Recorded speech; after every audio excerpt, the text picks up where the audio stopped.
Morning, everyone, and welcome to our June meeting of the ACC board. Particular warm welcome to all the board members and the ACC staff. Thank you all for everything that you're doing in a very challenging moment. Seems like there's many challenging moments, but this, as you will hear this morning, is a particularly challenging one, I think, and we're, of course, as always, rising to the occasion. And again, I'm just so impressed with Risa and your team and all the work that you're doing during these difficult times. Before we start, the first thing we need to do, in accordance with the emergency meeting laws, we need to have a board vote on the declaration to conduct a remote meeting. You've all received the declaration, and it's also attached to the agenda. We need to vote to approve it, and may I have a motion to do so? I motion. A second, please. Second.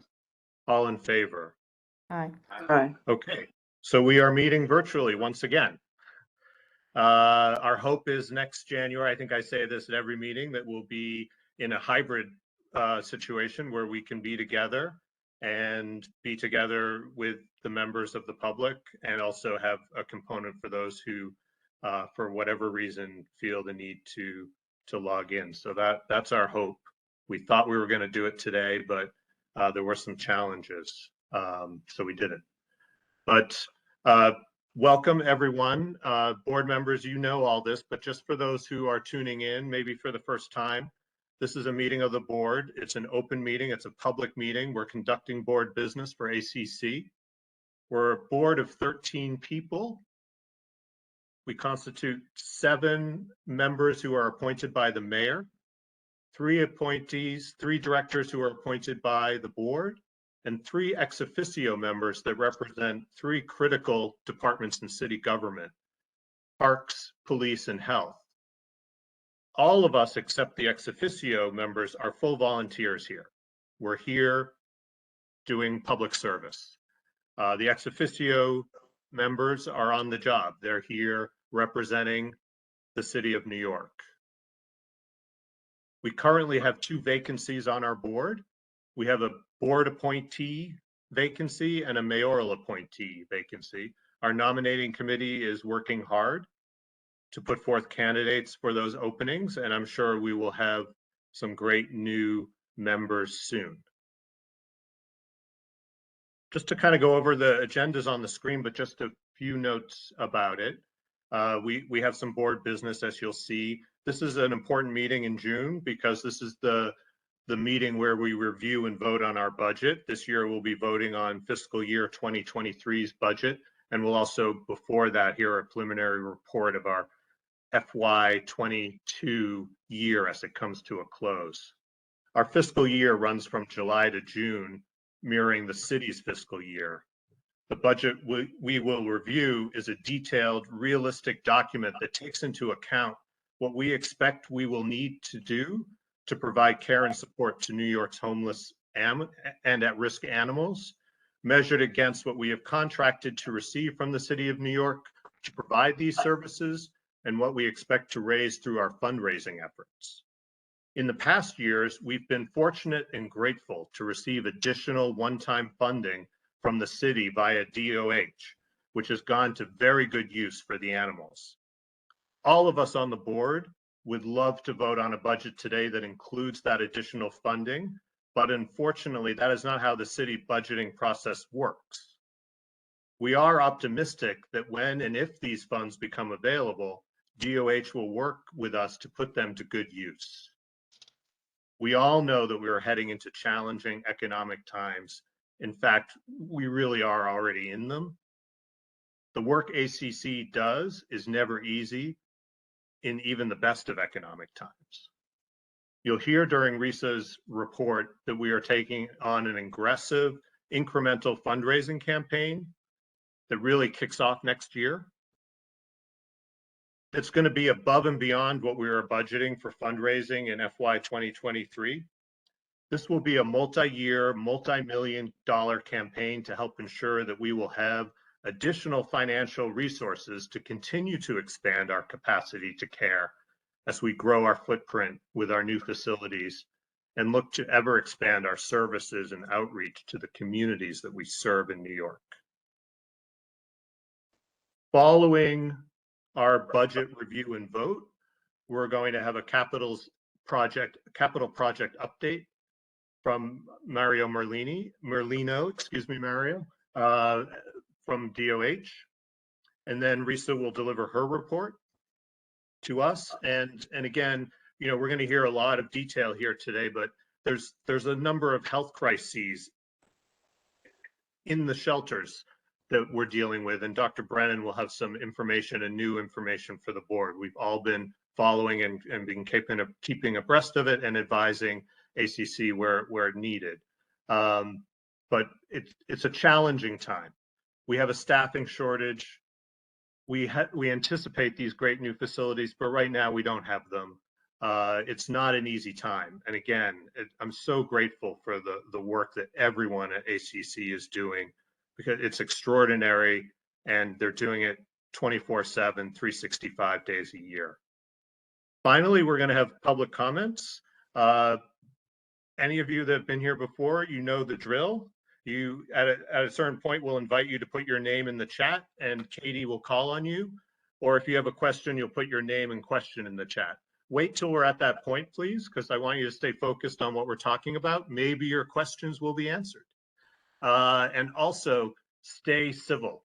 Again, we are here to hear you. We want to hear from the public. It's important to us. It's one of the most important parts of this meeting. We all value it. But if anyone becomes abusive or starts using bad language, we're going to have to stop it, and it'll be a disservice to everyone. So be civil and ask great questions. And then we do have some board business that requires an executive session. So at the very end, we will vote to adjourn the public session and we'll move into an executive session. The board members, you all have a Zoom meeting link to join that executive session. It shouldn't be long. I expect we'll all be ready to have lunch by 12:30 and go on with our day. So with that, the next item that we need to do is to vote to approve our minutes. May I have a motion to do so? The minutes from the January meeting. I so motion. A second? Second. Second. All in favor? Aye. Aye. Aye. Our minutes are approved. I'll turn it over to Jeff Hauser of Kiwi Partners to give us a overview of our budget. And did I make a mistake in I always get this confused around fiscal years. Are we voting this year on FY23 or FY22? No, you have it correct. Okay, so it's wrong in the slide here.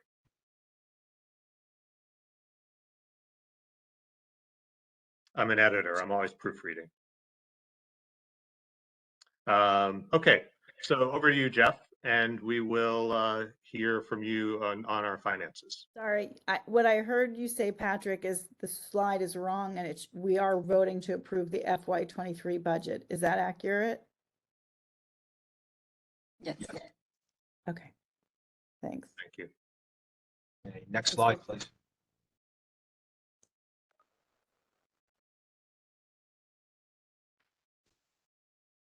One more. Okay, great. Thank you. So the finance agenda for today is pretty much broken up into three portions, and there will be three presenters, basically. I will be taking care of the first part, which is the first three line items you see, which is a review of the accounting results through May. The second part, and the slide is now gone, but okay. The second part of this will be a development update. And then the third part will be a presentation of the 23 budget. So those are the three parts of the finance presentation. So I'm going to handle the first one. Next slide, please.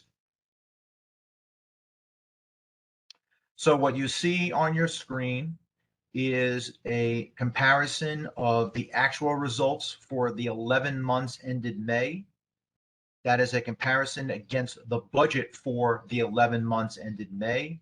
And to the right is the prior year, which is the 11 months ended May of 21. I have to get the years right. So the total net assets for year-to-date May 2022 have increased by a little over $1.2 million. So remember, our financials are presented based on a portion of change in net assets that is unrestricted versus restricted. The budget contemplates only the shelter operations, and therefore we included the change in the net assets that come from the shelter, 1906 on the bottom. So as far as that comparison, net assets have gone up by $1.2 million year to date. That compares to 2.1 that was in the budget through May, and about 1.1 million altogether in the year-to-date prior year. So I'll remind everybody that the DOH revenue, that's on an expense reimbursement basis. So reimbursements generally follow with the expenses. However, all of that is subject to budget submissions and modifications.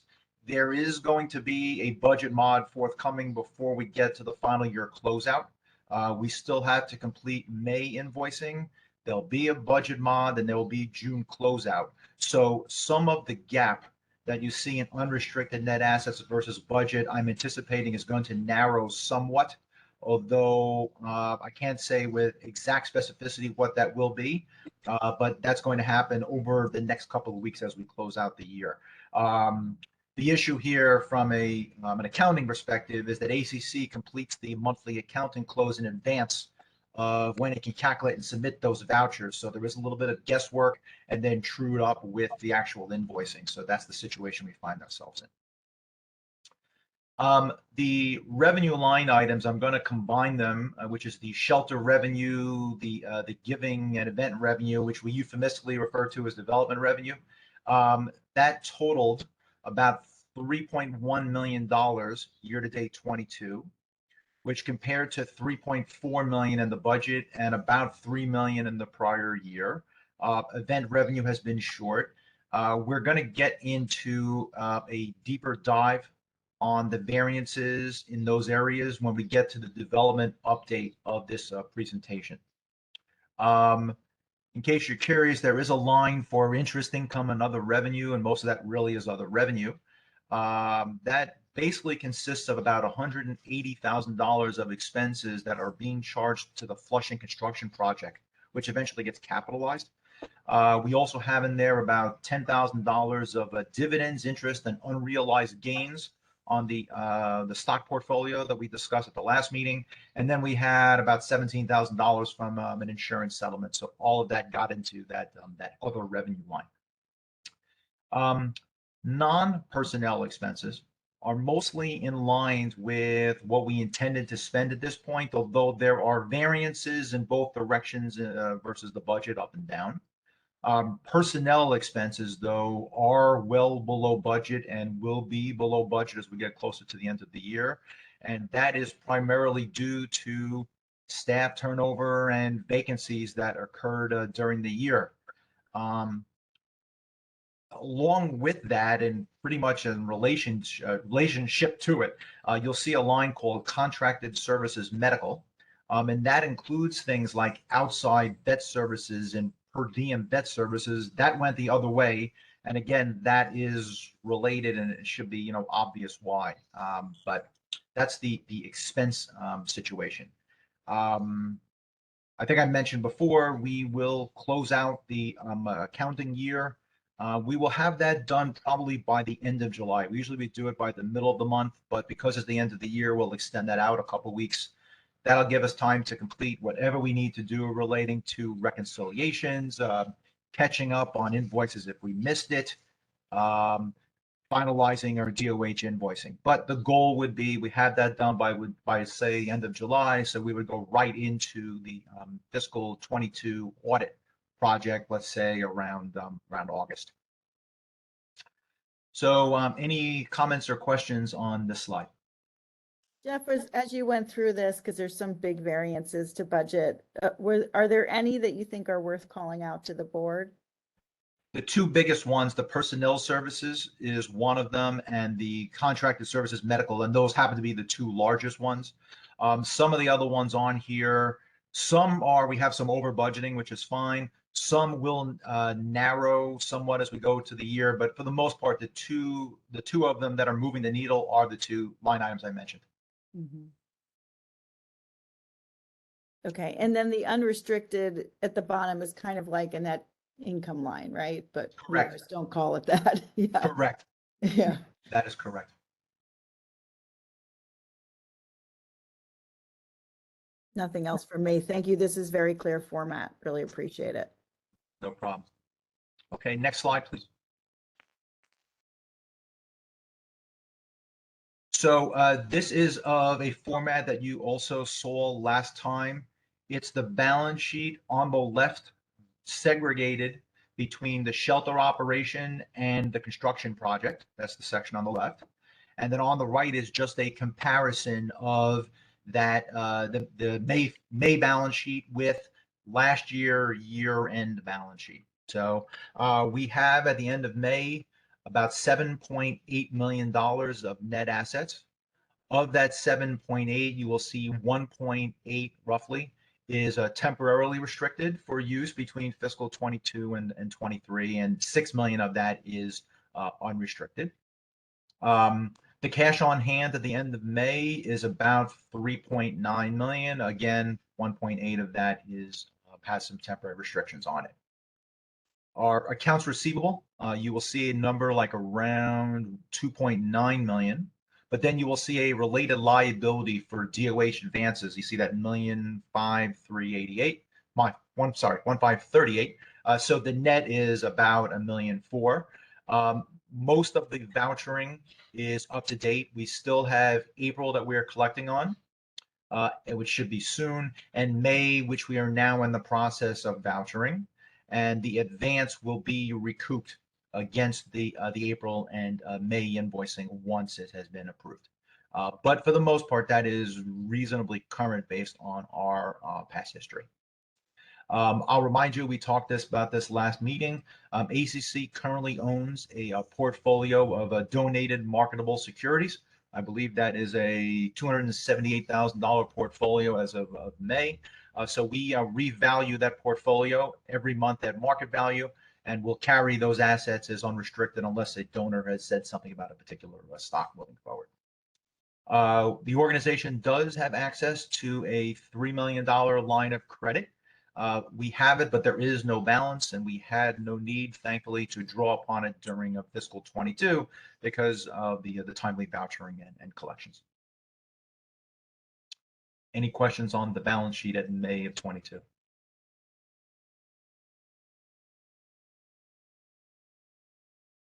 Okay, next slide, please.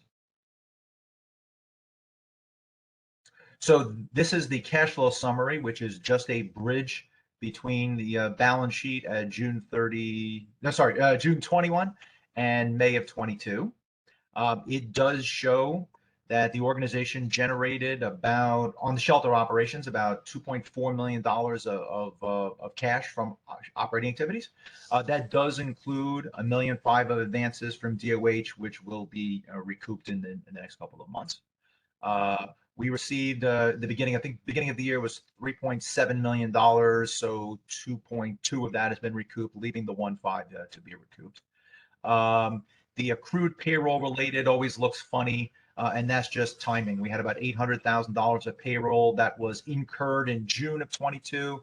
That gets paid during the first week of July of 22, and we're going to have a similar situation where we're going to have some June 22 payroll that's going to end up being payable in July. You'll always have a little bit of movement, but again, that's not an issue of financial stress. That's timing. And then again, as I mentioned, the LLC balance that we had in 21 was paid off. There's been no need to draw upon it during the year, so the cash situation looks reasonably healthy. Any questions on the cash flow summary?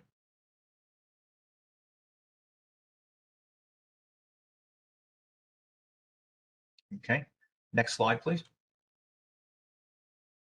So this is an update to a slide that we presented last time at our January meeting, which is a summary showing several years of history of all of these things that we're calling development revenue.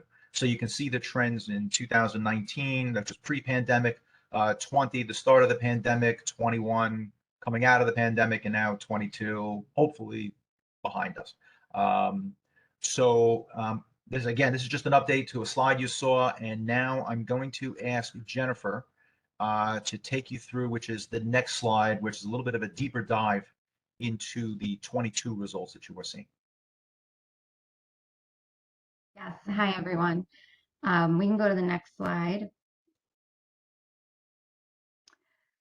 So this is our fiscal 22 revenue compared to budget and fiscal 21 actuals. Fiscal 22 was definitely difficult.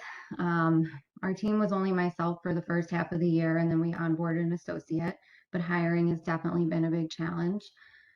As the chart shows, we saw a decrease in institutional giving, mainly due to the ASPCA moving our funding to a calendar year and not having in-person spring fling or gala. You can see that we did have growth in individual giving, which is positive, and we'll continue to build on that. And we're also still seeing revenue coming in, so I'm hoping to end the year closer to 2.8. We just got a $12,000 bequest that came in this week, $20,000 from VCA for corporate giving, and still seeing returns on our direct mail. I have a question. Sure. As it relates to bequest, is it higher because of one big bequest? Or the same thing for major gifts, actually, or is it because we've made a change in plan and we have a change in approach and we have a lot more major gifts coming in and a lot more bequests because of our activities? Or is it a one-off, we got lucky, got a big gift, got a big will? So they both make up a few gifts. Major gifts makes up a variety. I think the biggest major gift was 25,000. So it's a lot of gifts making up that number. I think with major gifts, it's definitely been relationship building over the last years, stewarding our donors, getting to know them better. I did some shelter tours this year. And so we've seen nice giving that way. And then for bequests, I think that makes up about 5 bequests. And it's harder to budget and plan for that. We did raise that budget a little bit for next fiscal year because we have consistently been above budget. And we're also, and I'm going to talk about this a little more in the next slide, we're going to be formalizing our legacy society and trying to, keep those gifts in the pipeline. Remind me what the size of them qualifies as a major gift, please. 1,000 and up. Thank you. Okay. And Jen, just a clarification question regarding the ASPCA funding. One of our great partners, we rely so much on them and are so grateful for their support. We aren't their support is not changing. It's just changing when it's coming in, and so it's hitting us because of this fiscal year we're in versus the calendar year. Correct? Correct. And now that we'll be on a calendar year with them, this next fiscal year gift should probably be back up around $1 million, hopefully. But importantly, yes, with all of what you see here, none of our privately grant funded programs took a hit this year. We received full funding for all the programs that are supported that way. How do you feel this compares to other animal welfare organizations this year versus last year? The fact that we're down 11%. I think that events is definitely, now we're going back into in person. Hopefully that'll help. I know people definitely took hits in revenue with events and not being in person and raising as much money. I think I'm just saying the fact that we were, 3 million last year and we think we'll be 2.7 this year. So we're down to last year. How do you think that compares to other animal welfare organizations? Or is that a trend that giving for animal welfare is down, or is it specific to us and we're just dealing with our unique challenges? I definitely need to look into that more to answer it intelligently, but I think that, yeah, I can look into that more. Yeah, I think it'd be good because we're coming out of the pandemic now, so it'd be good to see it going up. So it's helpful to understand if it's an industry-wide Can't issue hear. or ours. Okay. Just from what we know from talking to colleagues in animal welfare in New York City, the trend is that it's down. And but we'll look at 990s for the year to see if, you know, we can compare dollars to dollars to see if we're in the same realm as the others. Yeah, why do you think it's down, Risa? I think that there's a lot of struggle going on right now.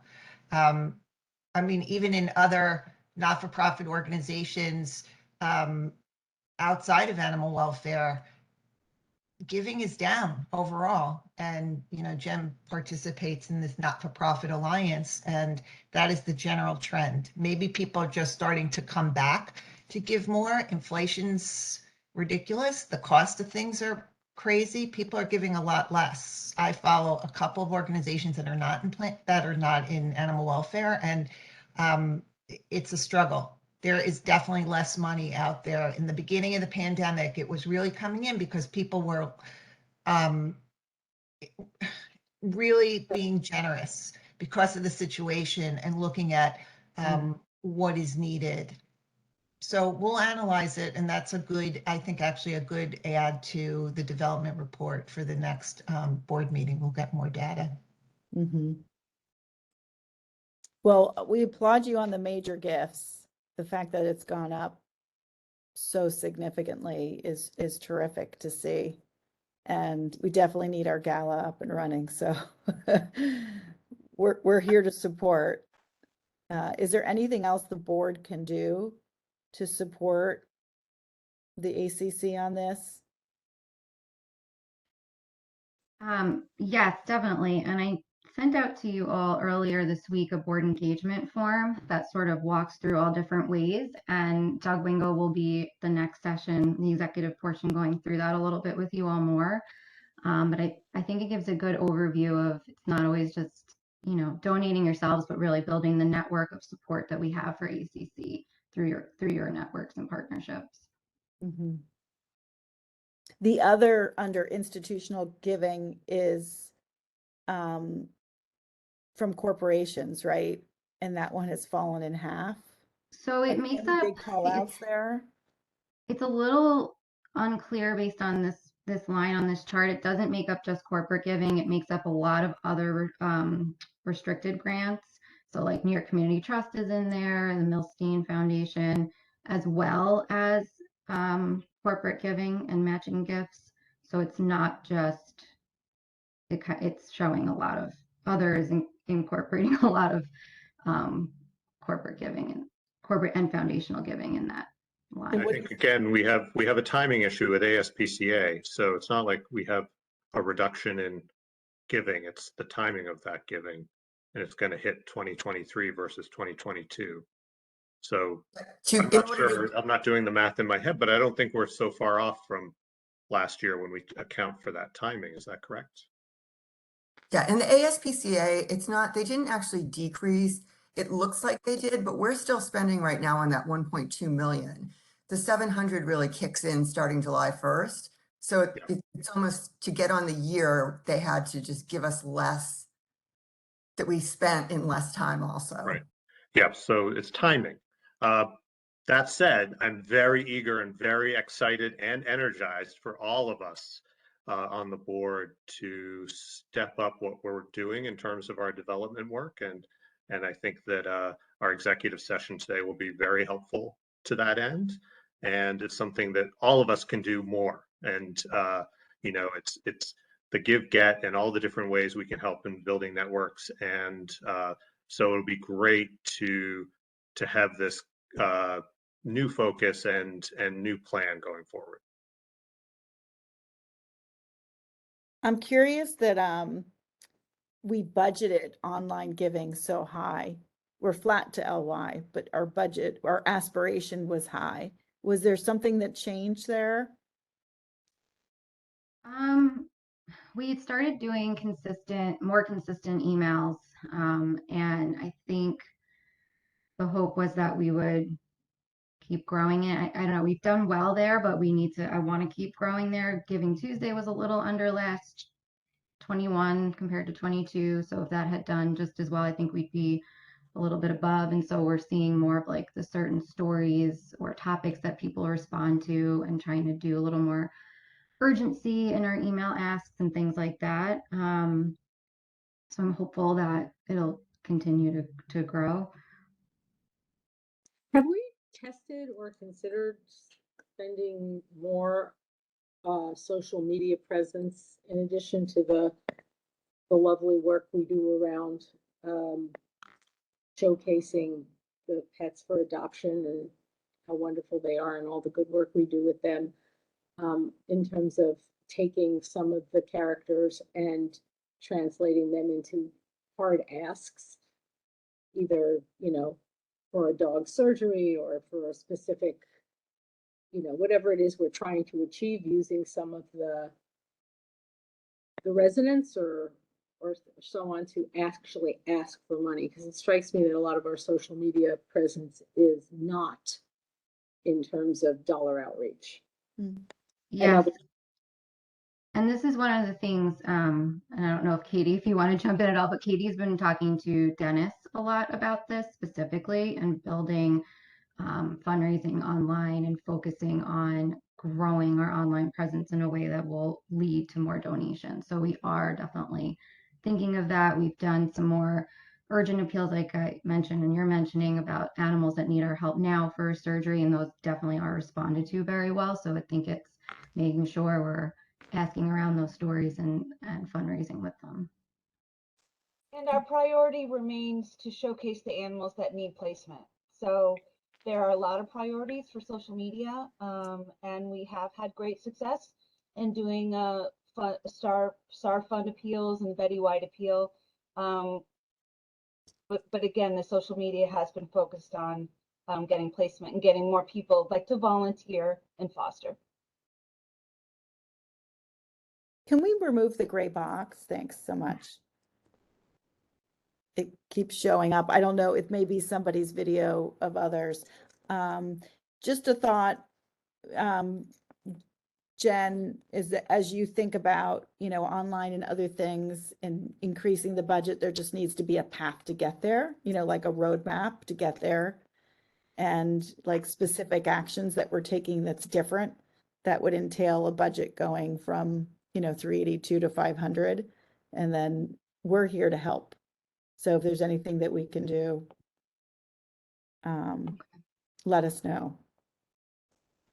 Okay, yeah, definitely. And I talk a little bit about that on the next slide. I don't know if we're ready to move there, but so some of our goals for 23 include, we plan to hire a grant and corporate giving manager to help focus on institutional giving specifically, and a database manager to help with infrastructure. So leaving myself more time to focus on major and planned gifts. And our associate hopefully have more time to work on mid-level donor campaigns like we're talking about online and increasing that, as well as events. Our 2022 gala is set to be in person, and hopefully Spring Fling will be as well next year. And we've started using online platforms like Give Lively that help us create more effective campaigns. So we're going to continue to use those. They look nicer, they're more interactive. We can put more videos and things up. So I think that'll help there. For plan giving, we're currently working on a brochure that highlights our new New York's Kindest Legacy Society, and we'll do a targeted mailing to donors to build the society. I did include a letter for you all in your packet, so I'd love to talk possibly with each of you about maybe becoming our first new members with plan giving. And then, as you know, we're going to launch our campaign for the future. We're working with Doug Wingo and his team around the new shelter projects.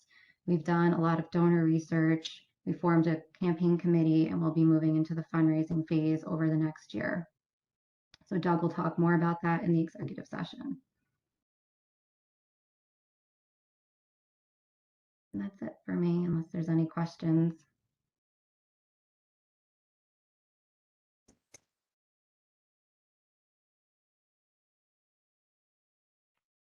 Thanks, Jen. Yeah. There was a slide missing. Oh, for Sandra, right? Yes. The budget slide. Did you send it to me? It Yes. should have been part of the finance presentation.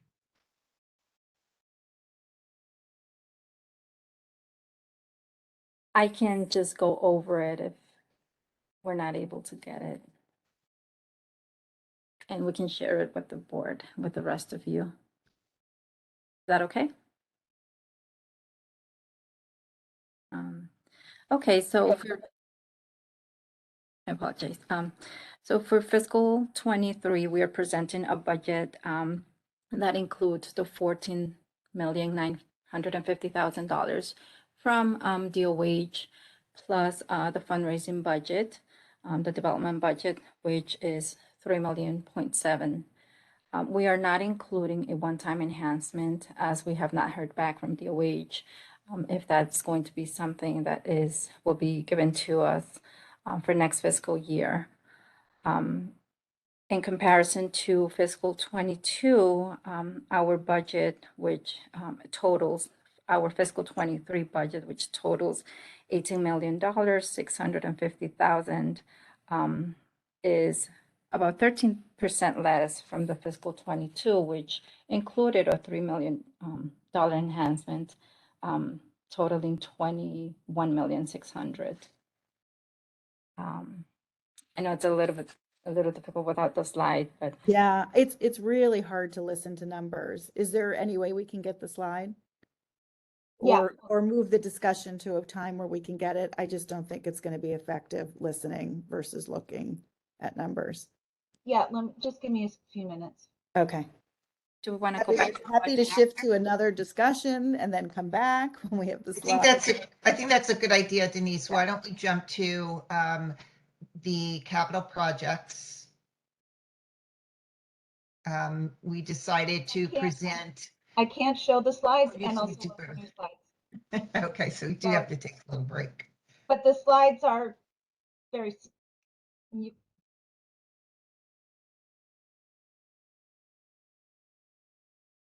can Can we talk have through the multiple slides. people share? So one person continues with the conversation while another person finds the slide and then we switch sharing? Just give me a Or- second. Okay, It's just one slide. So, got it. and then from there, we'll move to the capital projects. And we wanted to put the capital projects up first instead of at the very end, because we want to set the stage for the rest of the meeting for the board and members of the public to think about the future that's coming soon within, the next 3 or 4 years. There's going to be transformational change in what ACC looks like and our capacity for housing animals and for helping the community. And so I think that that's really that glimmer of hope that we all hang on to as we try to plow through what we're currently experiencing, which is a lot of difficulty, a lot of animals, a lot of hardship, a lot of financial hardship. The city is struggling, the nation is struggling. There's a lot in the slides, there's a lot to discuss. That ACC is reflective of what is happening across the country in terms of animal intake and needing the community to really help us. And so the new shelters are just one piece. They're going to be huge. They're going to help so much. And so that's really what keeps us going, because we know we are going to get to a place to make things better. But in the meantime, we need to think about everything else that's going on and use that to inform how we are going to use these new spaces so that we don't recreate the same issues we have in bigger spaces and newer spaces. Can everyone see the slide now? Good job. Sorry about that. No worries. You had faith. No pressure. If there's a way to make it bigger so it's taking up the majority of the space on the screen so we could see the numbers, that would be awesome.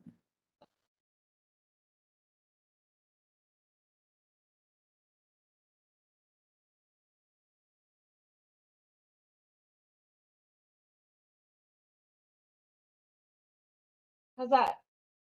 Much better. Okay. Risa, were you done? Should I continue with the budget? Go ahead, Sandra. Okay.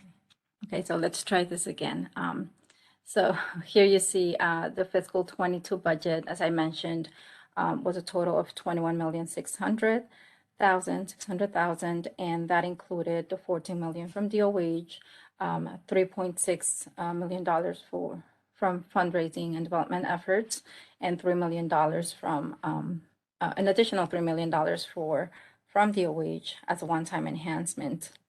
In fiscal 23, we're presenting a budget for approval of $18,600,000, which includes only the $14 million from DOH plus the fundraising and development budget of $3.7 million.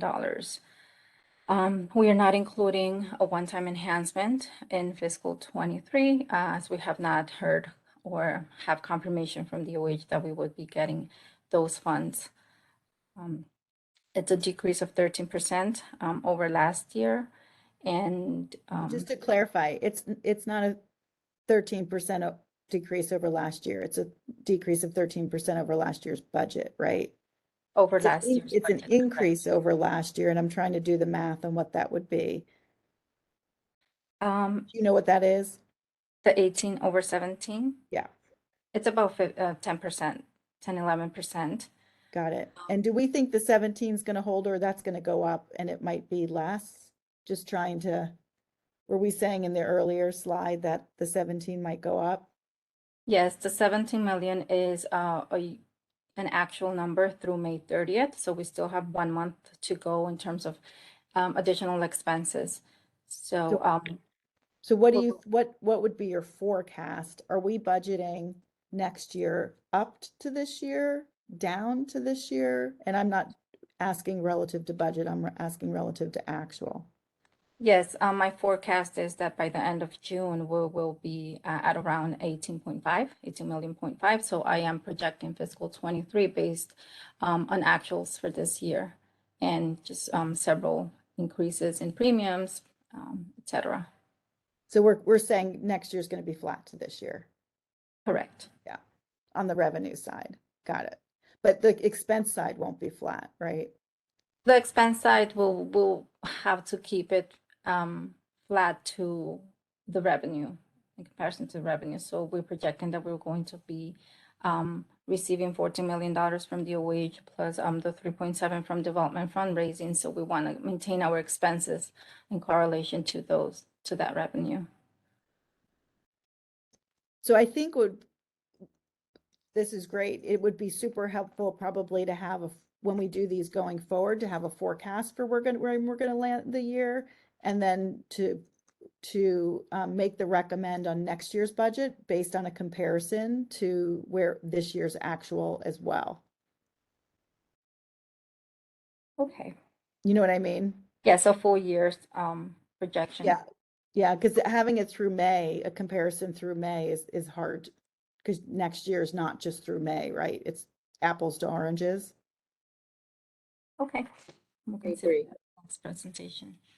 Am I right, or I may be wrong about that? Is the FY 23 budget only through May as well, or is it a full year? No, the fiscal FY 23 budget is a full year. Got it. And so we think salaries are going to go up by how much this year to next year, like a forecast for this year and a forecast and your budget recommend for next year? We will probably be at 12.5 million. And next fiscal year we have a $13 million budget.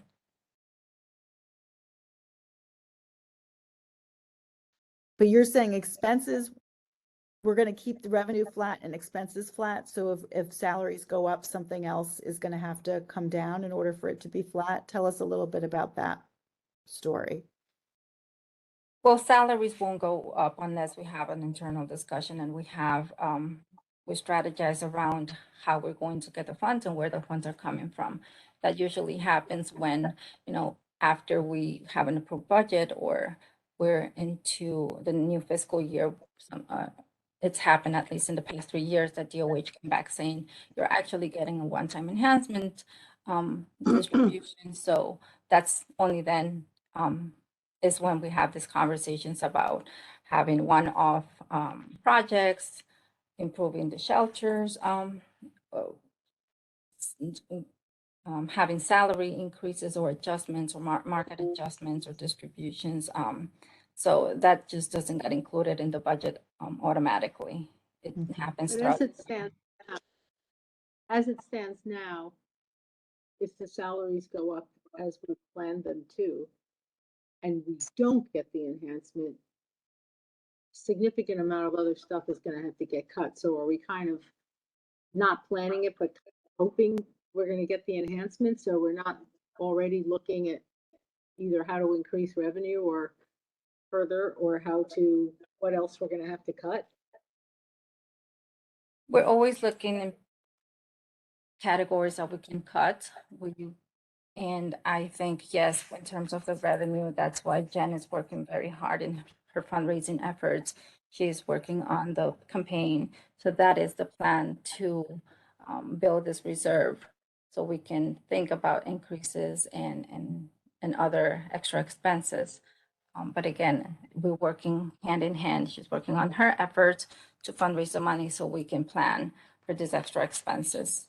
So how much of the salaries increases are related to the represented workforce as opposed to the non-represented? In other words, some of these salary increases that are in here are as a result of legal obligations under the collective bargaining agreement, right?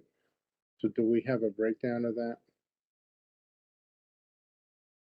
I don't have a breakdown, but I just want to clarify that there's no salary increases incorporated into the budget.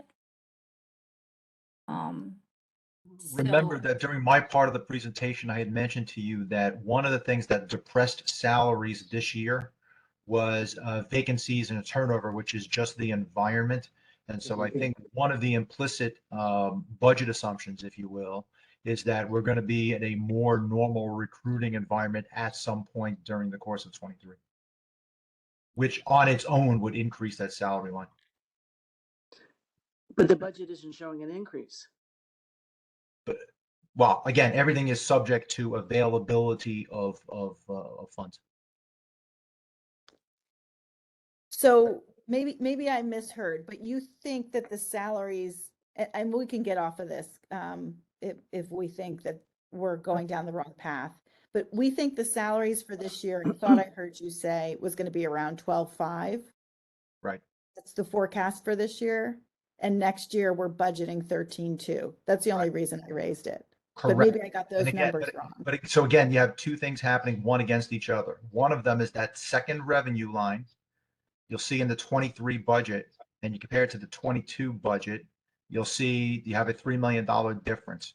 And so as a result, part of that, but not all of it, is reflected in that salary line. But that salary line did also assume, there was a question before regarding salary increases, that was solely based on a more normal recruiting environment, but still subject to funds availability. Denise, when the 12.5 million, that was me including the fringe, going off of the 11.7 we have here in the actual for fiscal 22. Right. So it was 12.5 versus the 13.2, right? Am I looking at that right? Yes, and that includes, it's not only salaries, it's the fringe costs associated with that. Yeah, fair enough. Mhm. So if that goes up 700 and we're staying flat, then something else is coming down and right? Or am I not thinking about it right? Right, but at the end of the day, we're getting the same $14 million from DOH plus the 3.7 from development. So some categories on the OTPS side would have decreased. One of the biggest categories, that was my next point, the biggest decreases in the budget is the facilities and repairs line.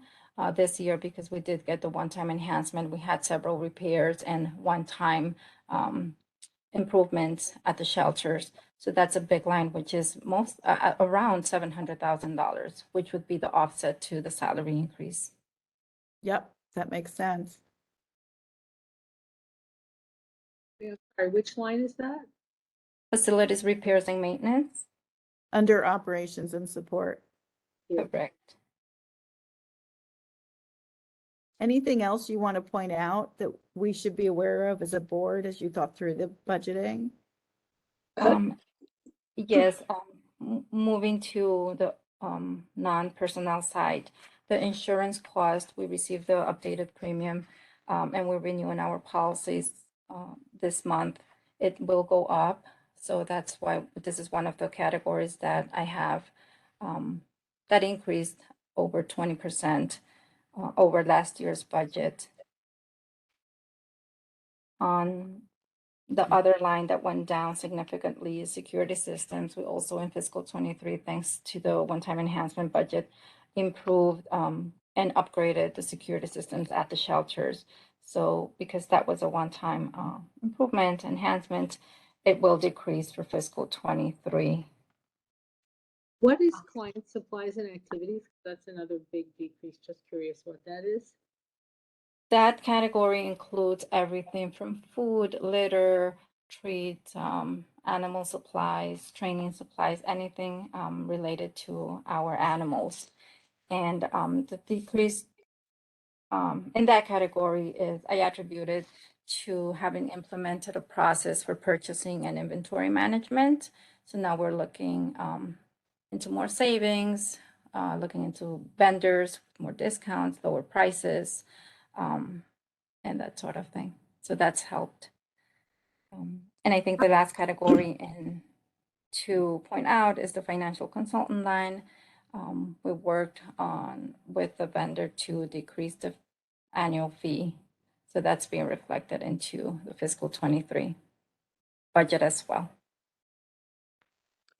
So I had a question on the revenue side. Can you hear me? Yes.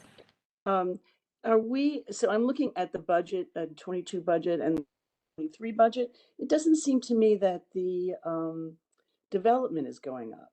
I mean, am I reading this wrong? Overall, for the year, we did include a slight increase. And Jen, maybe you can. I mean, the events provide is more not going up details. very much, and institutional giving is going down. Am I? And you're comparing it, Elaine, to FY22 actual, because that only goes through May, so we actually don't have the No. I'm forecast. looking at the 23 budget versus the 22 budget. We definitely budgeted conservatively. We increased it overall by like $25,000 for fiscal 23. We really over budgeted for events for fiscal 22 because we thought we'd be back in person and we weren't. So we're really under with virtual. And I think what we're budgeting for 23 is realistic, even though it's not increasing that much. We budgeted a little more conservatively, which Sandra, I don't know if you want to jump in, but I know Sandra really wants us to do so that we're not just like budgeting really high and not making our numbers. My goal is to make more, definitely. And I guess the other question I have is this in line with the aspirational development goals of, bringing in 5 million over the next 3 years? Does this reflect that growth? So this budget is totally separate from the $5 million that we're aiming to raise through the campaign. So that is not reflected here at all. Oh, okay. All right. And then the other question I had is if we did the forecast, I think you may have said this, but if we were actually comparing our budget, the 22 budget, to the forecast of 22, we would be 10% behind on revenue, not 20%. Is that correct?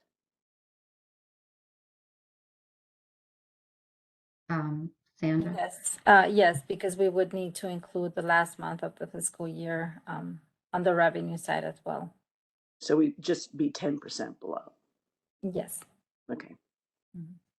And just one last small question, just because it also affects the animals. The medical and lab services are also down. Is that because of efficiencies? Because presumably we're not going to be taking less care. I mean, less care. So why is that down?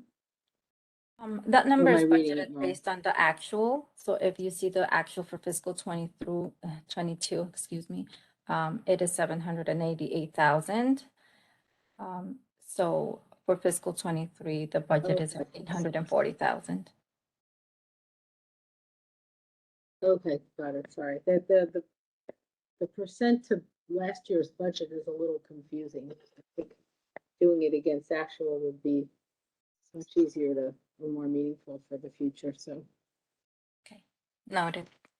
thank you. Thank you. I think Elaine, your questions on whether the development budget should be flat or not next year are good ones. Yeah, I just don't understand why you wouldn't consider that growth in the budget. Including a portion of the $5 million. Yes, because you're going to be adding development staff, that'll be adding cost. And so we're assuming that the development revenue will increase to cover that cost. And so why not include that aspirational goal in there? We discussed it. I don't know, Jeff or Sandra, if you guys had any thoughts about why we didn't, or if we can. One of the things that we talked about at length, and we brought it up with the development committee as well, is this notion of aspirational versus reality-based budgeting. And we don't want to put we could set aside the aspiration on another piece of paper, but we're budgeting against what we spend on shelter operations to help us move these programs forward.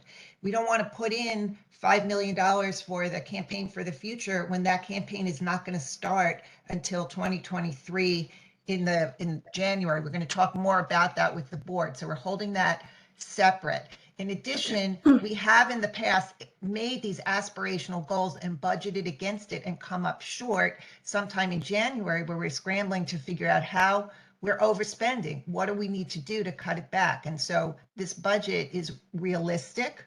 We have a lot of aspirations. And, I invite any of the board members we're going to have in executive session, committee updates, et cetera.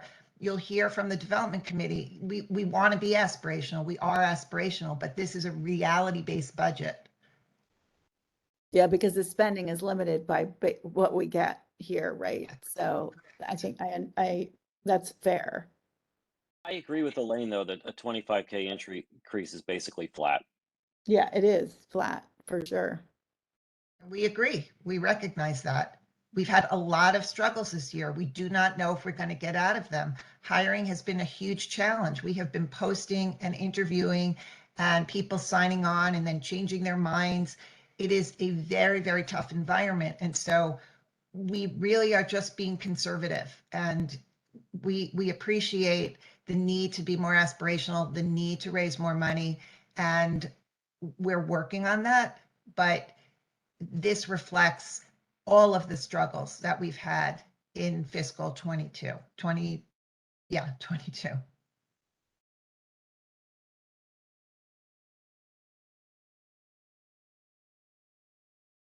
As I said in my opening remarks, I think it's important our budget is realistic. Risa used the word conservative, but realistic and achievable, because we have services to provide. We're getting contracted by the city to provide exact services and funded to provide those services, and we have ambitions well beyond that. And I think this is a very good place to be right now on June 23rd for fiscal year 23. We know and we're hoping that we're going to have some real big adds to this budget as we move forward, from the city, from all the work we're going to be doing as we ramp up our new campaign and other sources. But I do think that this is, and in my opinion, it's the right approach for budgeting. It's responsible. Well, I just have one last question on the budget. Does the budget include the additional staff to development? Because I think that's important to get this campaign going. And Is that in the budget? It is. Okay. We've included them on the Good. non-DOH side. Good. One thing, when Mayor Bloomberg was the mayor, he always said, get the money and then do the program. So I think that's realistic. What we're doing here, we'll get the money, then we can increase the programs.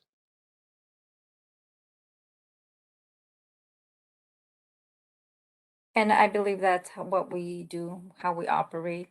We have to ensure that we're getting funds before we can continue to plan on enhancements and increasing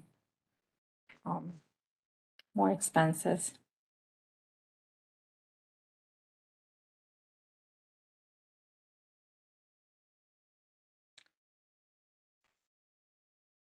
Is there any more Really great questions? conversation. Any more comments, questions?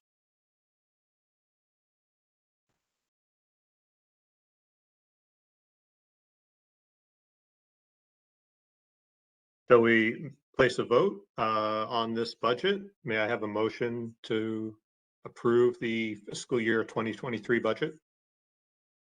So moved. And a second?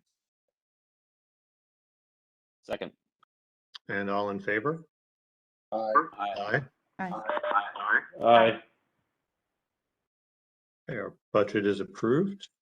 I believe our next, at least on the slide, it said the next thing will be capital projects, or is it Risa's presentation? I'm not sure. Yep, it's capital projects. Capital projects. Okay. Mario, over to you.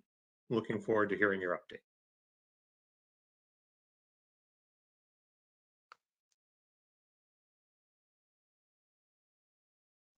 Sorry about that. I had to answer the door. Can everybody hear me? Okay, great. So by way of introduction, for everybody in the audience, I'm not on the board. My name is Mario Merlino, but I do work for the health department, and I'm here today to talk about the capital projects. So if we could have the slides. I don't see the slides. Does everybody else see the slides and I just don't see them? No, Katie will pop them up in a second. Okay. Katie's my hero. I can't believe how she managed to insert that slide before, and Okay. a lot of pressure.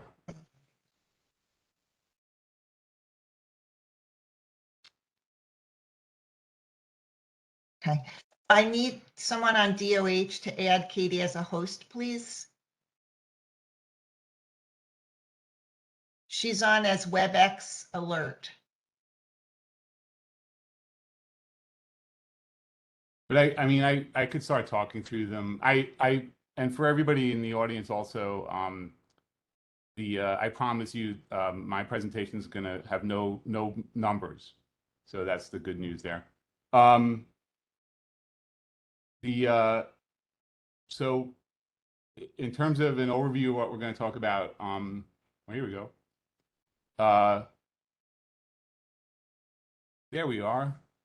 These are all the projects. Staten Island and Brooklyn are renovations, and then we have Manhattan, Bronx, and Queens are full service shelters. I'll be talking about the first four projects, and I believe Risa will be talking about Queens. Next slide, please. Okay, so behold this wonderful picture of how the project's going to look when it's done. The important thing is the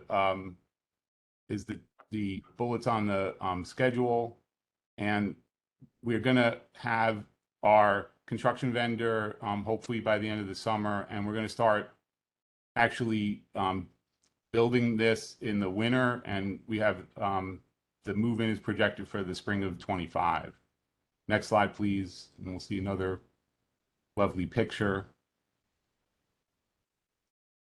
There we go, which you've all seen. Next slide, please.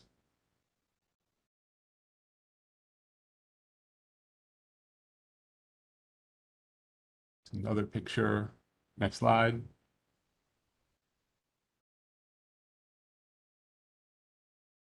Okay, and then we have the Bronx. So it's the same schedule. So design was completed in the spring, and construction procurement is ongoing, which simply means that we don't have a completion date yet for the bidding, but we hope to have it done and also start construction done sometime in the fall, right? And then we'll hopefully start construction sometime also in the winter of 23, and the move-in, as with Brooklyn, is projected for the spring of 25. And there's a picture from of that from Bartow Avenue, and there's another picture on the next slide.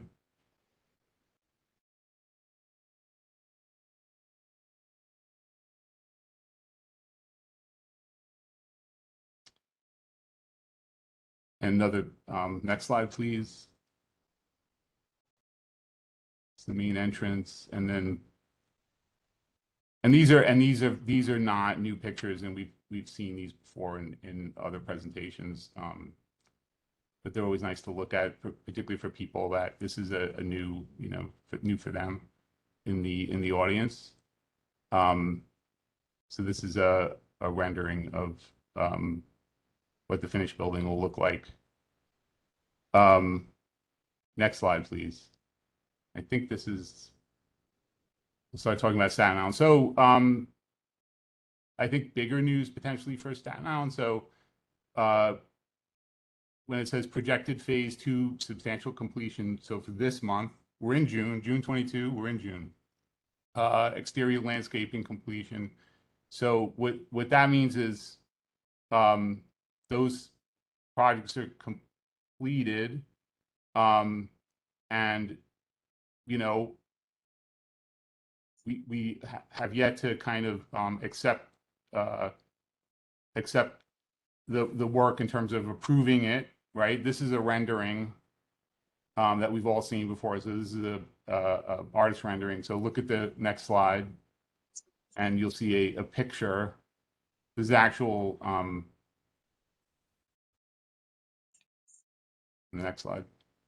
So this is actual photograph of what the looks very much like the artist drawing of the landscaping and what the front looks like, and you could see the cattery there, and so phase 2 construction is nearing completion, and I could tell you all that we're eyeing dates for ribbon cutting on Staten Island. So that's the good news there. What dates are you thinking about? Like, even what months are you thinking about? I don't want to say. Well, is it this year? Is it next year? It'll be this year. Yeah, it'll be there. No, it'll be this year. Can you give us quarters? It'll be probably in the first quarter of fiscal 23. So Q3, Yeah. quarter 3. Q1, Q1 of fiscal 23. Fiscal 23, for everybody out there that doesn't speak city budget, which we all do, but no one else does, fiscal 23 starts July 1st for us. So the first quarter is July 1st to the third quarter of the calendar year. Third quarter of the calendar year for humans. Right. So yeah, so and what determines that is, we have to accept all the work, and we have to make sure everything works, and so forth and so on. But when we say substantial completion, that's what that means. But you could actually go there today and see a completed building, and it's occupied as well.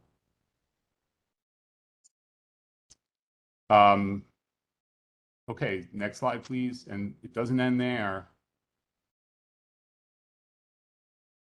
So this is the Manhattan Pet Adoption Center, which is currently under construction. So with an anticipated move-in very soon, anticipated move-in of January 2023.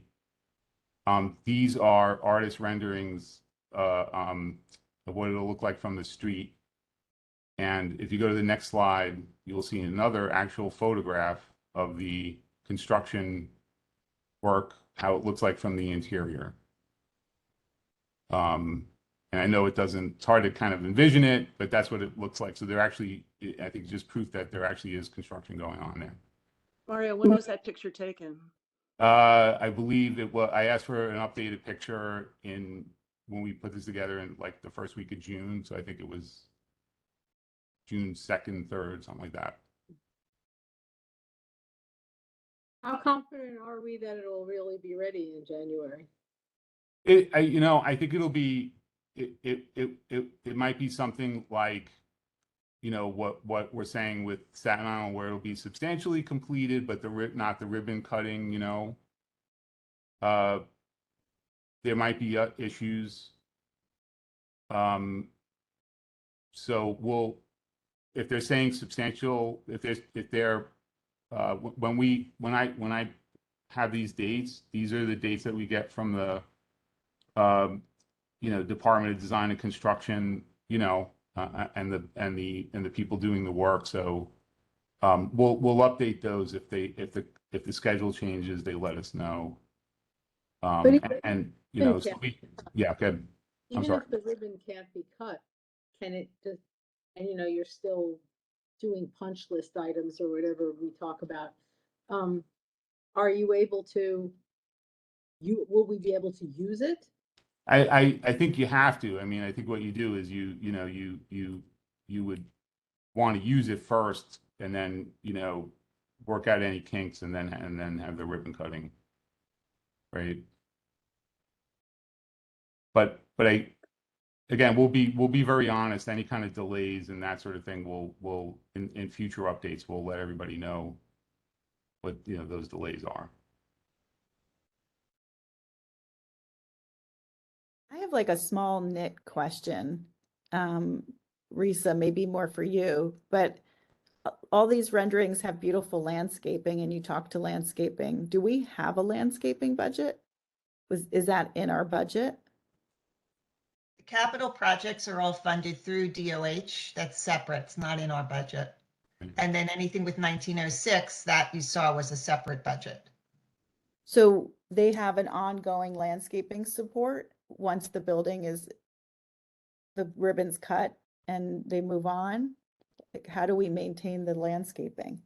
It's an excellent question, and it comes up in the weekly meetings for all of the sites with respect to Staten Island. The landscaping was done. Things have been planted. There is no sprinkler system, but our manager in Staten Island, Paul, has done a great job of figuring out, like, well, we have a lawn now.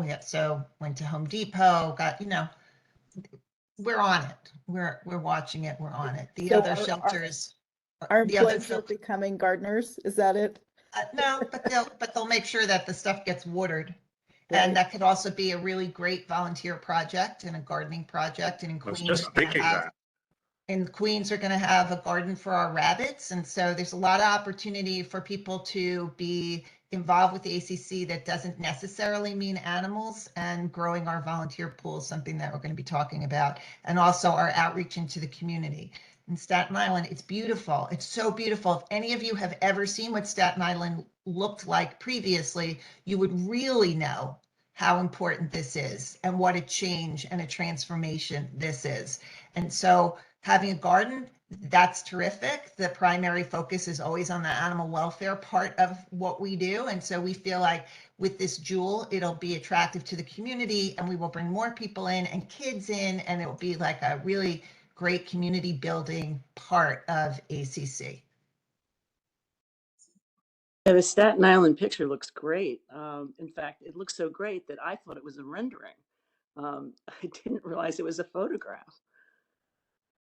Yeah, and to Mario's point, we wanted to show photos. Even Manhattan, the adoption center looks like that, but it's work. It's moving. It's actual work that's going on. Doesn't look attractive, but this is where it is. And anyone who stops by will see people walking in and out on the construction site. It is moving along. So the photos are really, really important, as unglamorous as they may seem. It's very exciting to see that HVAC system there. And yeah, so I know you should move on. It's 10:46. So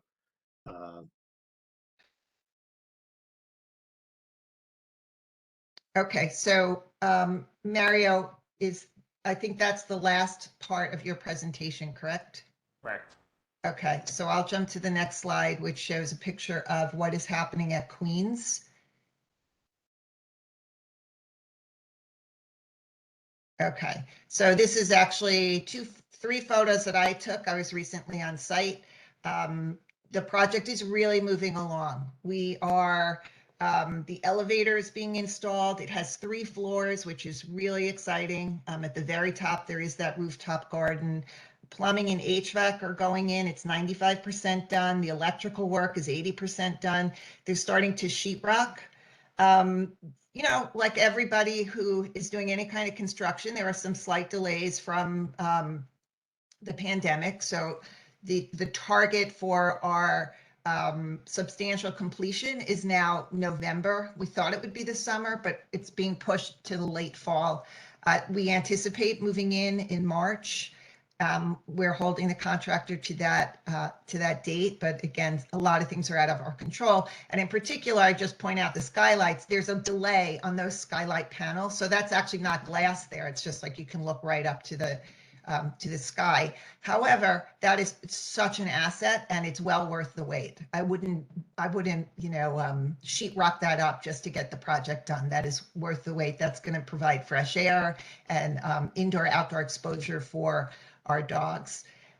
So I think really, even like I said, these may not be the most glamorous photos, but it shows progress. And these projects are moving forward, and we stay on top of all of the projects.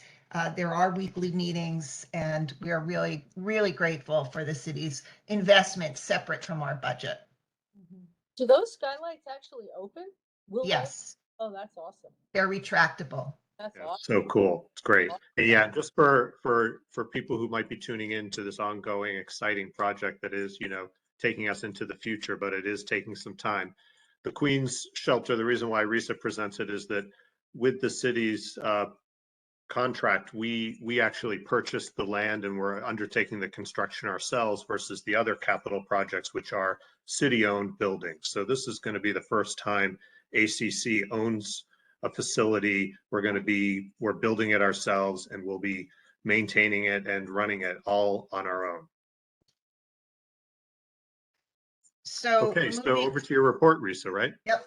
Yes. So moving ahead, you know, again, I want all of these shelters and the future of ACC to be in your mind as a placeholder, because things will get better, but you need to focus on what is happening today and the challenges that we're having today and what we're doing to address them, what needs to happen in the community to help us get past them. ACC did not create the challenges that we spend every day trying to address.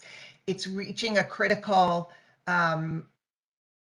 mass right now. Dr. Brennan's going to talk a little bit about what we're seeing with respect to population, but if you go to the next slide, please, you will see just, you know, always benchmarking against what is going on in the nation. This is what's going on in the nation. Shelters are being filled to capacity. There's surrender, there are strays. We are moving back in a trend that we were not seeing during the pandemic from 2020 and 21. You'll see when I do the data, it's moving. It's happening in LA, in San Francisco, in Austin, in Cincinnati, in Baltimore,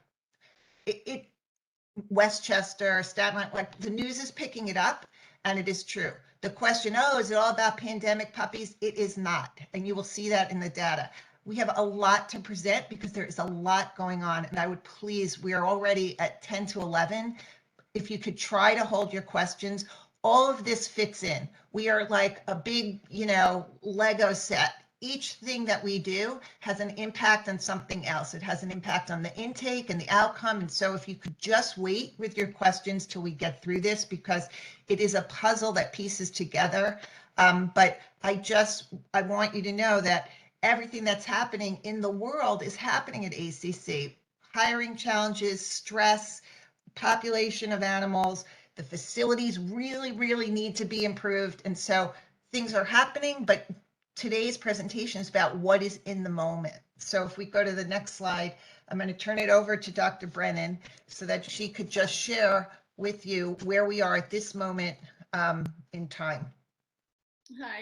Hi, good morning, everybody. I think Patrick and Risa have both mentioned that we are sort of in the middle of a spring health challenge, and it is directly related to the population of animals that we currently have or have had at the care center.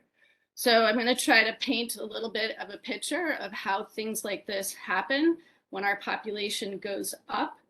The moral of the story is the disease rate goes up. And in early May, we were beginning to see some uptick in the daily cases of canine infectious respiratory disease complex in the Manhattan shelter. And around the first week of May, we had a puppy that was adopted that presented with pneumonia. And that pneumonia was fairly severe, and it necessitated the dog being transferred to Blue Pearl, where he subsequently died. And at that point, as we're still seeing these daily cases of basically kennel cough increasing in the shelter, we were running and conducting tests on that particular puppy to see what organism was causing the problem. And you all know that it's no stranger to us to see increases in disease when our population goes up. We enjoyed a little bit of a respite during COVID because our population numbers were down. But our last significant outbreak of CERD-C and pneumonia was in July, or the year of 2019. So the tests came back and a big red flag. This particular puppy passed away from an organism called Strep zooepidemicus. And this organism created quite a bit of a turmoil nationally around 2009, 2010, where actually it impacted our Brooklyn facility, and 18 dogs died of a fatal hemorrhagic pneumonia in a period of 5 days. So having that in our history, we really needed to be super aggressive in trying to stop this from spreading. Dan, you can advance the slide, please. So during the course of May, we saw about 75% of our canine population become symptomatic for CERD-C in Manhattan. And over the course of the 2 months till present, we've had a total of 9 dogs develop pneumonia. And of those 9 dogs, 4 dogs have either died or euthanized. And we're simultaneously testing all of these dogs, including the ones that passed away. And we found that 2 of the 4 dogs that died of strep zoo. One of them died of mycoplasma, and the other one was not tested. All told, we tested over 75 dogs in about 3 weeks, the majority of them coming from Manhattan, but we also did test dogs in Brooklyn and in Staten Island. And 12 total dogs that had CERD-C, including the 2 that died, tested positive for strep zoo. But 42 had mycoplasma and 43 had pneumovirus, and a very large majority of those numbers had all 3. So we had a pretty high prevalence of infectious disease in both shelters, but the presentation was much more severe in Manhattan. And at this point in time, and still presently, there's no pneumonia in Brooklyn or Staten Island. We can go to the next slide. So we needed to really create a pretty intensive action plan here. We have a history of strep zoo being fatal, and we wanted to be pretty quick and really, really aggressive. And the number one way to eradicate any of this is through population management. We know for a fact that when the population goes down, the disease level goes down. So we needed to try to also create a clean break in Manhattan. So if new dogs were to come into the shelter, they weren't being mixed with old dogs. So that took a lot of work. We had to reduce the overcrowding in Manhattan through obviously foster and adoption and placement and preventing admissions. So we closed Manhattan to intakes, and we diverted all of the intakes, including overnight care, to Brooklyn.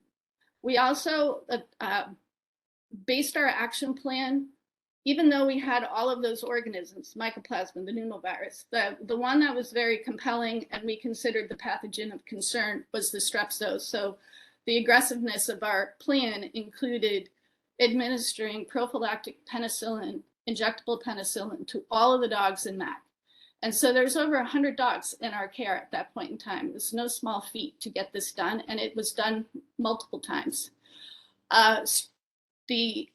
The challenge here is that penicillin G is not available for purchase for veterinarians currently because it's all being diverted to the human healthcare sector. So we were very fortunate that our colleagues at the ASPCA dug up 2 bottles for us, and we were able to get all of these dogs injected. We, over the course of probably 2 or 3 weeks, were able to reduce our population in Manhattan from over 100 dogs to roughly 45. And increasing our biosecurity, doing the injections, and reducing the overcrowding, we were able, by I think May 13th, we had no more dogs testing positive for strep zoo. So in less than 8 days, we were able to stop the strep zoo. However, dogs were still sick. The illness rate was still at 75%, and we still had all of those cases of pneumonia, basically due to a combination of mycoplasma and pneumovirus. So we did some environmental sampling, and we found strep zoo. We isolated strep zoo from the vents in 2 rooms in Manhattan. We also isolated pneumovirus from the drains and the vents in multiple rooms in Manhattan, and strep and mycoplasma from the water source, the spigot, and the vents, again, in Manhattan. I think those were, almost every room had it. So we have sort of a little bit of a sick building syndrome going on. Next slide, please.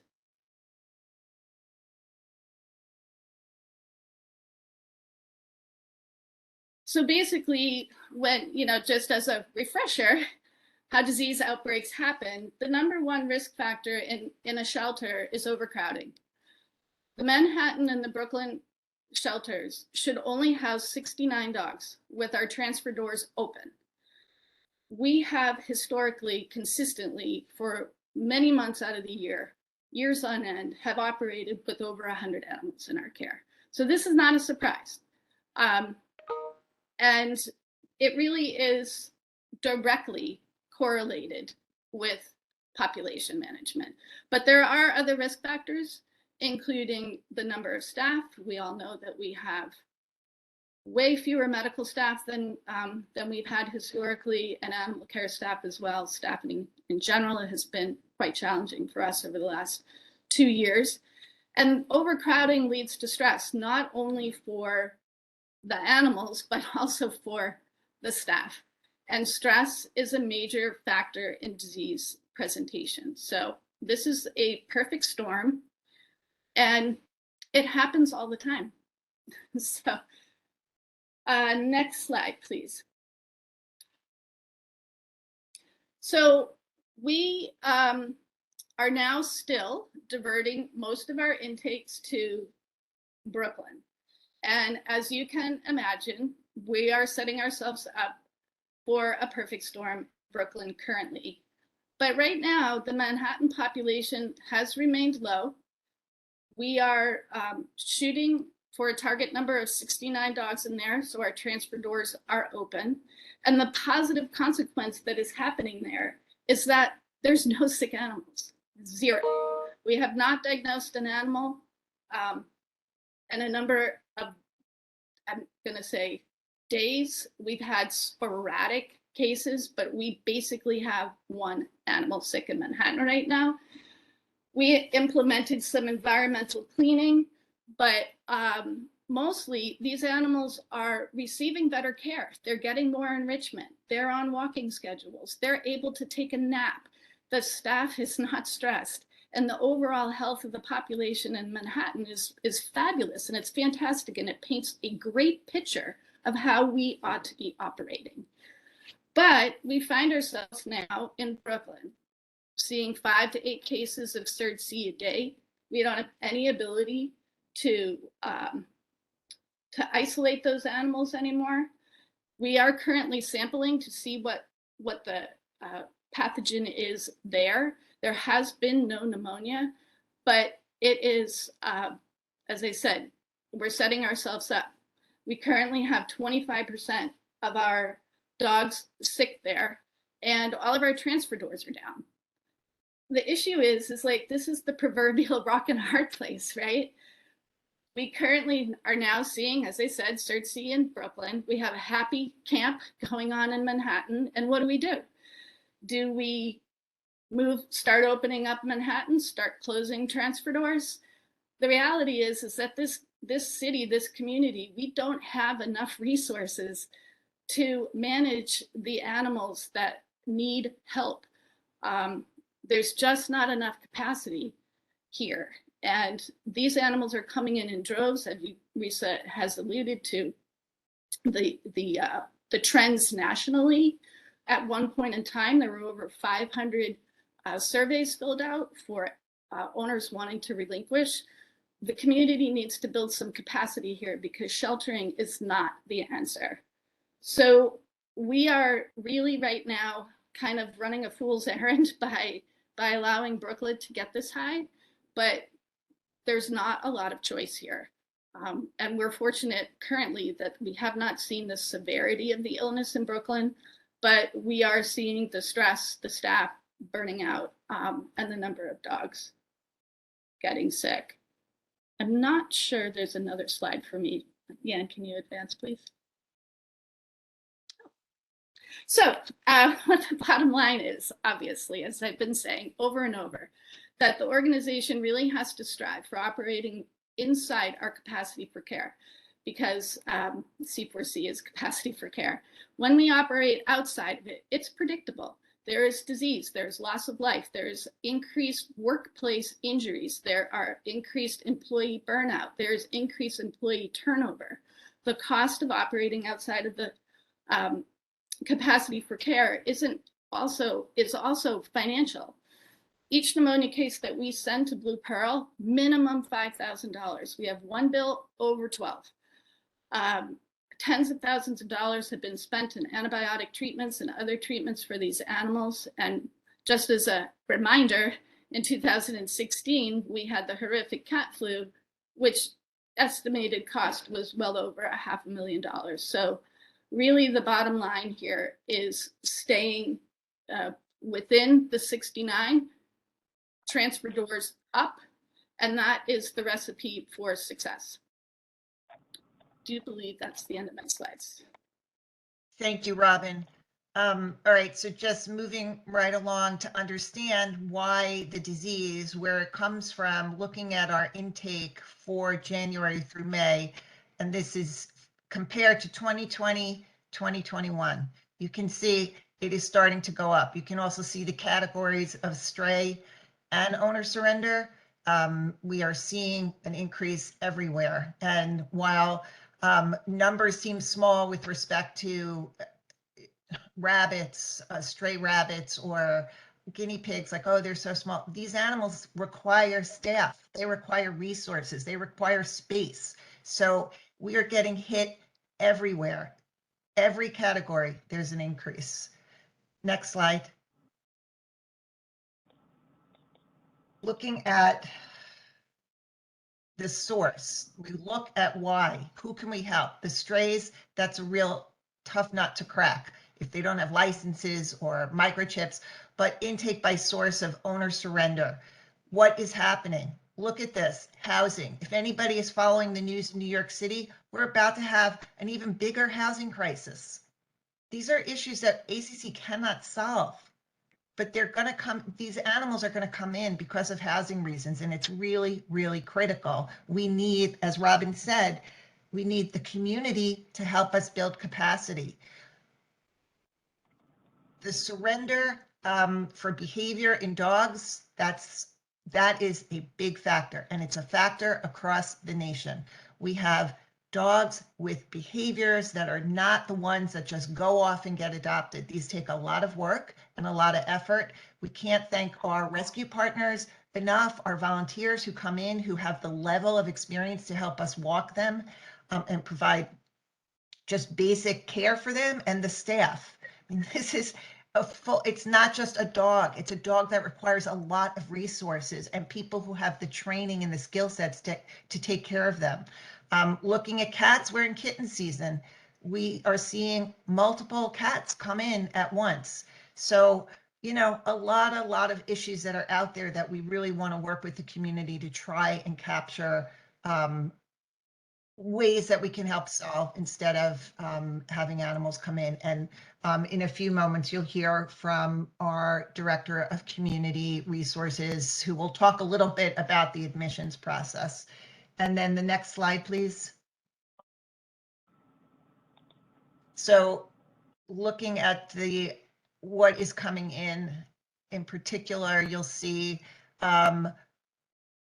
guinea pigs. We're paying a lot of attention to guinea pigs. Our general counsel is going to talk about city council legislation to ban the sale of guinea pigs to help sort of reduce what's happening at the shelters, but a big increase. This is January through May. Just notable that in May, the population of dogs is down, and that's because of everything that Robin was saying.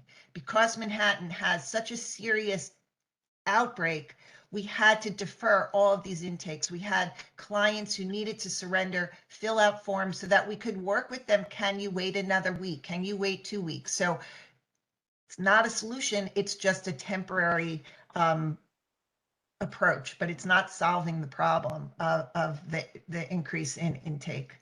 And then when we move to the next slide, looking at our placement rates, I really want to point out something very significant here. We are proud that the placement rate is at 94%. It's the same as last year from January to May. That sounds good, but this is just a number. It completely belies the fact of what is going on inside the shelter. We are overcrowded, overworked, stressed. The facilities are tapped out to their max. There's so much that has to be addressed that to throw out a placement number and use that as the measure of success is a very myopic way of looking at what ACC does for the community, for the city, for the people who have animals in this city, and for the animals who need us, the ones who need us the most. So yes, really proud that placement, notwithstanding everything that's going on, is at 94% as it was a year ago. Based on everything you've learned from Dr. Brennan and hearing about the facilities and all the improvements, you have to take that into consideration when you think about ACC as a whole. And when we move to the next slide about cats, you'll see same thing, the placement rate for cats. Also, thanks so much to our new home partners, robust effort in adoptions, and I'm going to turn it over to our Director of Placement, Jessica Ficaro, to talk about it in more detail. But please remember, the placement rate is one measure of success. There's a lot of components that go into this, and I'm going to turn it over to Jessica, and then you'll hear from John on the community side. Good morning, everyone. So this data point for the placement rate in cats shows that the placement percentage for cats is larger for adoptions than for New Hope. This doesn't mean that our New Hope partners are doing less, so much as it means that adoptions is doing more, allowing our partners to focus their efforts on our more vulnerable animals that are less likely to be adopted and those that are unavailable for adoption. Next slide, please. Looking at the placement rate overall, we continue to expand our New Hope program and have added 13 new partners. We're always looking to expand and diversify our new partners. Right now, our emphasis is on onboarding new partners who can manage large dogs with behavioral issues, neonate kittens, and partners who focus on small animals with an emphasis on guinea pigs. Currently in care, we have over 100 guinea pigs. That does not include the guinea pigs we have in foster. We are overpopulation for guinea pigs, we're overcrowded, and when we are well beyond our capacity for care. New Hope and Adoptions is working as best they can to try to find as many placement efforts for this population of animals as they possibly can. In terms of what New Hope did in response to pneumonia, we offered stipends to our partners to take sick dogs from the shelter, as well as stipends to take large dogs regardless of health, so long as they can take them immediately. The goal was to immediately reduce the on-site population so that there would be less animals in the building. For adoptions, we have completely reopened to the public, no appointment necessary. We do not have we do have a capacity limit for the amount of people that can come in at any given time. So adopters are encouraged to sign up for a wait list when they arrive, and they'll be texted in a short amount of time when it is their turn to return to adopt. We also host our weekly adoption events, and starting in July, we're adding another event per week as we continue to expand and grow the program, as we provide adoption services in neighborhoods where we do not have physical brick and mortar shelters. At the end of last year, we started a trial adoption program, which is essentially a formal foster to adopt program. What this does is it allows adopters who are on the fence about adoption to try it out for a couple of weeks. If it doesn't work out, then the animal comes back to ACC. We've learned more about that animal to make them their next adoption match, and we've learned more about that adopter to find them an animal that's a better fit for them. What we've learned with the trial adoptions is that the majority of people who take advantage of them are those that have other pets in the home and are concerned about their new pet not getting along with the pet that they adopt from ACC. During this time period, we had 186 trial adoptions become completed adoptions. All of these things working together have helped increase our cat adoption rate to 61% and dog adoptions to 81%. In response to pneumonia in Manhattan for adoptions, we immediately expanded our adoption hours weekends as we wanted to be more flexible for members of the public coming in to adopt. We also reduced adoption fees, and we remained available to adopters should their animal get sick post-adoption, letting them know that we are there for them as a resource to help them every step of the way. Next slide, please, John. Looking at our foster program, we continue to host monthly foster orientations, and we have done 14 foster orientations from January through May this year. Every month we host a cat and dog orientation, and during our busy seasons, we also do kitten orientations. Our neonate foster orientation is available to anybody who's done a cat orientation at any time if they're looking to expand their foster capabilities. We have a kitten orientation this Saturday, so if anybody is interested in fostering kittens, or if you know anybody interested in fostering kittens, please head over to our website, sign up. We would be happy to continue to onboard new kitten fosters. During this time period, we added 733 new fosters to the program. From January through May, we placed 659 animals in 743 unique foster homes. This is a decrease from last year, which we have attributed to the increase in direct adoptions. Foster is focusing more on quality than it is on quantity, as we're turning our resources for animals that truly need to be in foster for medical and behavioral reasons, and letting the easily adopted animals be adopted directly from the shelter. With pneumonia in the Manhattan shelter, we couldn't have foster animals return to the shelter when the fosters were traveling, or if they needed to end their foster period, even if it is abruptly. So we worked within our foster network to keep the dogs out of the shelter so that they can stay healthy. You can wind up with one dog having 4 or 5 different foster homes. This is why I mentioned not only just the amount of animals that go into foster, but the amount of unique foster homes that we've used. We're really fortunate to have a tight-knit foster community that works in tandem for the well-being of our foster animals. Next slide, please. The Borough Break program has returned to ACC. This is a daily field trip program where members of the public with no orientation, no training necessary, can sign up to take an animal out on a daily adventure. This is a highly popular program, and as soon as we release slots, they usually book up within an hour or two, though we do still have some slots open for our Staten Island shelter. Borough Breaks have been instrumental in Staten Island for clearing the dogs out of the building when we need to just finish up those last-minute constructions. These field trips are beneficial in multiple ways. It is time out of the shelter for the animal, more time for them to play, more time for them to go on an adventure. It's exposure to fresh air. This keeps them happy, healthy, and less likely to develop pneumonia. The photos and videos created by the Borough Breakers also increase exposure, and it helps potential adopters see the animal as a pet versus just an animal in the shelter. We also learn valuable information about the animal, such as, is the animal house trained? Do they like car rides? How are they with steps? This is information about our animals, particularly if they came in as strays, that we may not know. That is really invaluable when it comes to finding them foster homes or forever homes. And in fact, some of our Borough Breakers have fallen in love with the animals they took on their field trips and are permanently fostering them until they can find a more permanent home. And we've had some of our Borough Breakers also become event volunteers and get more involved with ACC.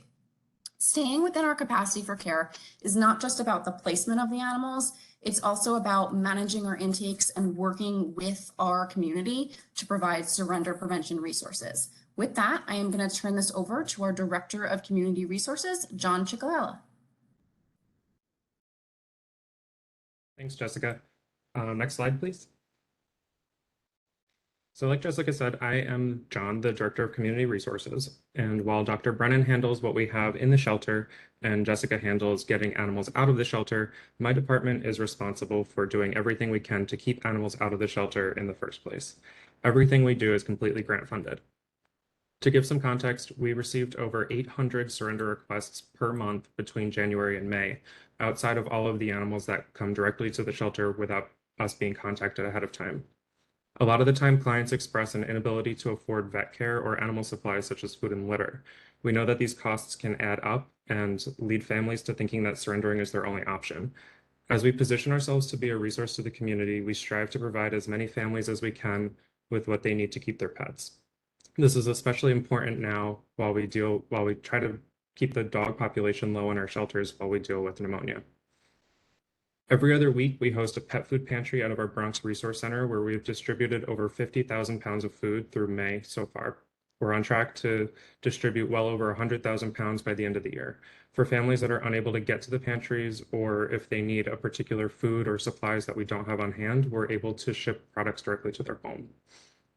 For basic vet care, we host at least one clinic per month where we either provide free vaccines and microchips or where we provide all of that as well as complete exams, additional vaccines such as lepto, diagnostics such as blood work and x-rays, and basic grooming as needed. With the exception of clinics that are funded by city council members in their specific districts, all of our other clinics are completely funded by the Milstein Foundation. Through a partnership with the Toby Project, we're able to host bi-monthly spay-neuter clinics where we've altered over 145 pets between January and May so far. Like Risa mentioned, an animal's behavior sometimes is cited as a reason for an owner looking to surrender. For dogs, it could be anything from jumping on guests to being fearful and biting strangers. For cats, it could be litter box or over-arousal issues. Fortunately, we have several trainers and in-house specialists that can assist in these cases and help keep families together. Finally, in addition to the basic vet care that we're able to provide at clinics, we also have grant funding from the ASPCA to help financially cover more extensive surgeries and procedures at outside vet partners. Between January and May, we were able to assist 317 pets that absolutely would have been surrendered if the family didn't come up with the money that was needed for their procedures. Next slide, please. So in an effort to navigate the human side of animal welfare, we set out to create a new team of special case advocates. The special case advocate role is new to ACC and animal welfare in general.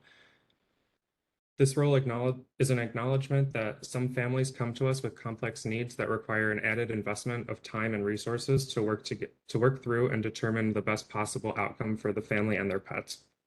While admissions counselors are on the front lines dealing with the dozens of animals that come to the shelters per day, they don't always have the time or skill set to work through these more convoluted cases. That's where our special case advocates come in. Thanks to funding from the ASPCA, we're able to have 2 full-time positions dedicated to these more difficult cases. Making social work a requirement for the role, we've been able to hire staff with the logistical and emotional bandwidth to guide families and their pets through times of homelessness, domestic violence, hospitalization, incarceration, and more. Our case advocates integrate beautifully within the organization and work with various departments to determine how we can best assist families in need. These cases don't always result in a reunification of pets or prevent a surrender, but even in the more sad situations, we've received consistent feedback that every client has been grateful to have the added care provided by our special case advocates. This role truly positions us to be a valuable resource to the community. The team has only been around for about 3 months now and has already completed over 65 cases with 4 currently open. And with that, I thank you for listening to the amazing work we're doing, and I will turn it over to my colleague, David Koropkin, our General Counsel.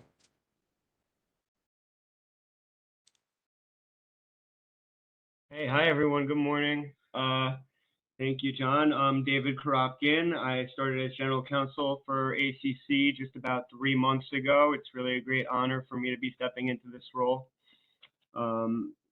Reese asked me to just give a brief intro about myself for those of you who don't know me.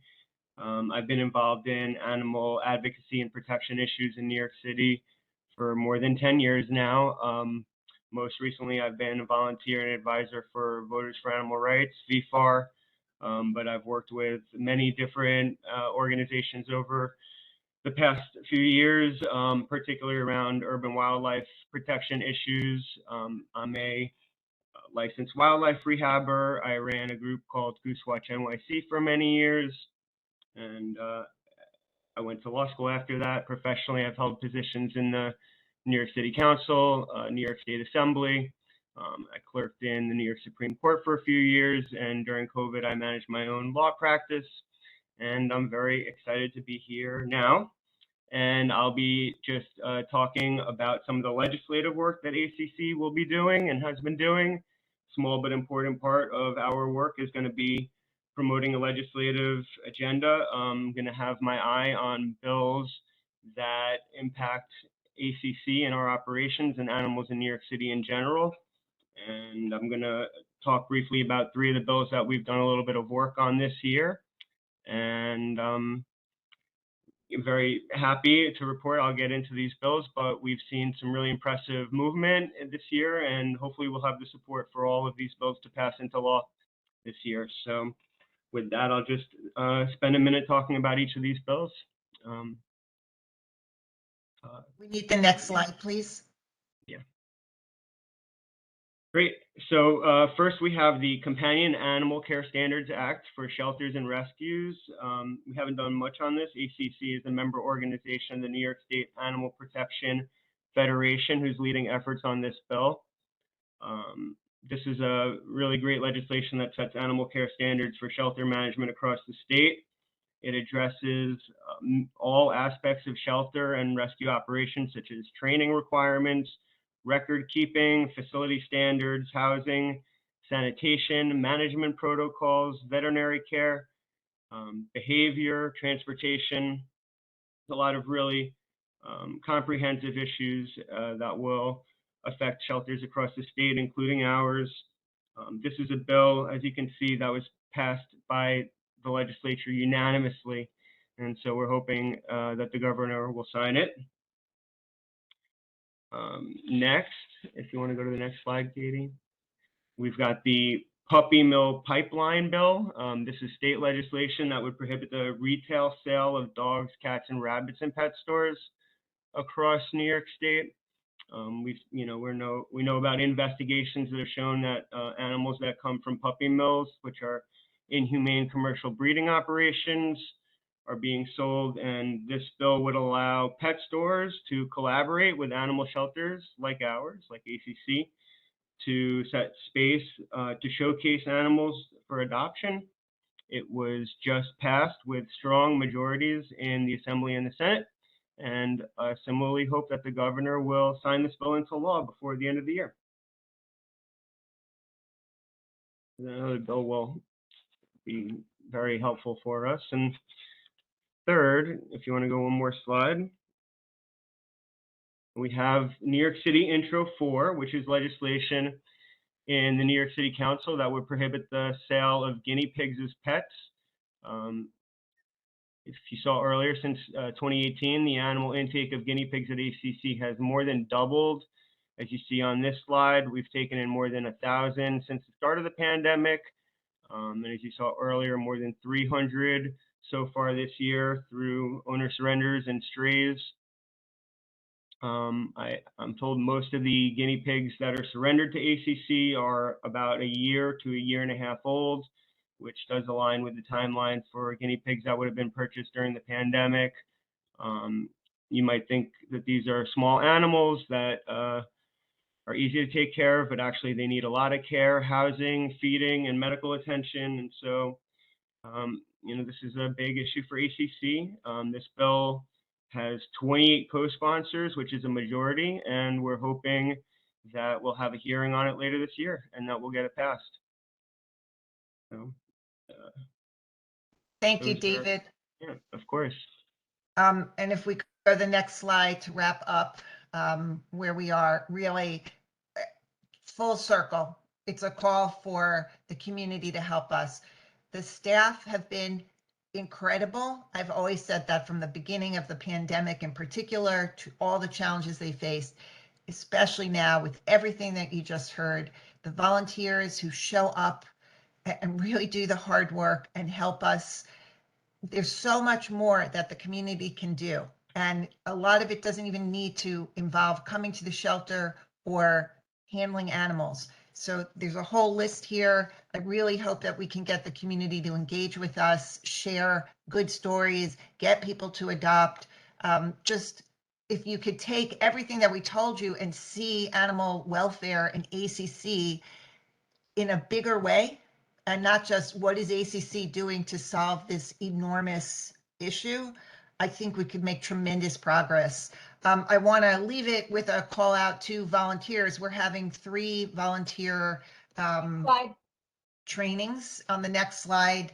If we just flip to the next slide, these are just opportunities where you can, what volunteers do for us. You could see every age, there's a possibility. There's social media, just be a social media advocate for the animals in our care. And the last slide is just the specifics about the volunteer training that we have. If we go to the next slide, please. There's one today, there's one tomorrow, and there's one next week, specifically for Brooklyn, specifically for Staten Island, specifically for Manhattan. So there's a lot of choices. And one of them in particular, in Staten Island, it isn't even an animal involved directly with animals. We can use volunteers who are just greeters, volunteers who could translate for us. So there's such a need and so much opportunity. And so we hope you would join us and really be part of animal welfare in New York City and help ACC just make the city more humane for animals and help us out. So with that, I want to thank everybody who contributed. I want to thank our staff and our volunteers. And that concludes the ACC portion of our program. Thank you, Risa. Thank you, Risa. And as you said, it was a very comprehensive report. There's a lot going on. There are a lot of challenges. It's also so encouraging, again, to see how hard everyone is working to address these challenges. And I think ending with this call to action to get extra help in so many ways, as you highlight, is also really beneficial. We are hitting our 11:30 mark. We have public comments still to get through, and we are going to stay. So hopefully everyone else can as well. Board members, that'll mean we were going to take about a 15-minute break between executive session and this session. We'll try and cut that down a bit, but let's move to the public comment section. And then I think, Katie, sorry to interrupt you, but I think you're just about to outline the process.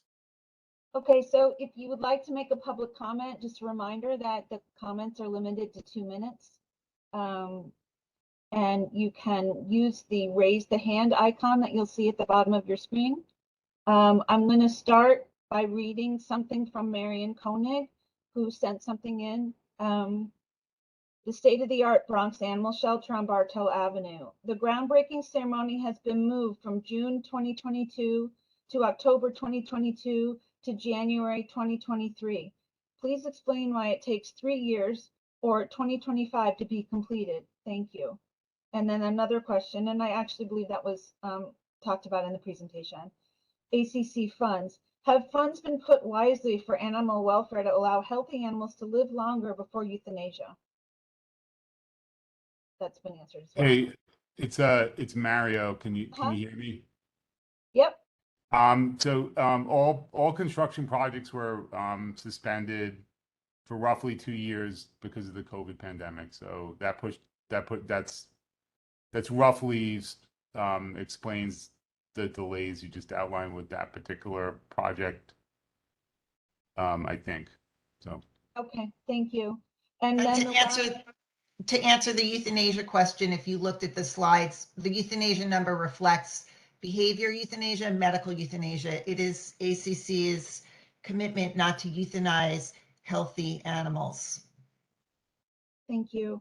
And then the last question is for the board, starting with why have 2 seats for so-called independent directors remained empty for months? Who wants to get that one? Yeah, I can answer that. I'm the chair of the nominating committee. We've actually, over the last 5 months, been going through an exhaustive review of candidates and have a number of candidates that we're ready to put to vote. We're just going through what we need to do with the lawyers to make sure that we meet all of the rules and regulations. So there's one candidate that we're ready to put to vote within the next week. And then we have another candidate that we're looking for more candidates so that we have 2 candidates to put up for the mayoral appointee. So we have a board appointed role that's open, and we have a mayoral appointed role that's open. And the mayoral one has its own set of steps that we have to go through in order to get approved. So we're very aware and appreciate you bringing up the question because it's an important one of the 2 openings, and have been working pretty hard to get a pipeline of candidates in so that we can fill those seats. And just one thing to add on the mayoral appointee, of course, we send recommendations, but it is up to the mayor to choose and appoint. And it's a new administration. There's a lot of work going on the appointments front. Even, there's still some key positions in city government that are being filled. And so there's a bit of a backlog there as well, just so people know. Thanks so much. I'd add that it's been a very rigorous process in terms of the board vetting.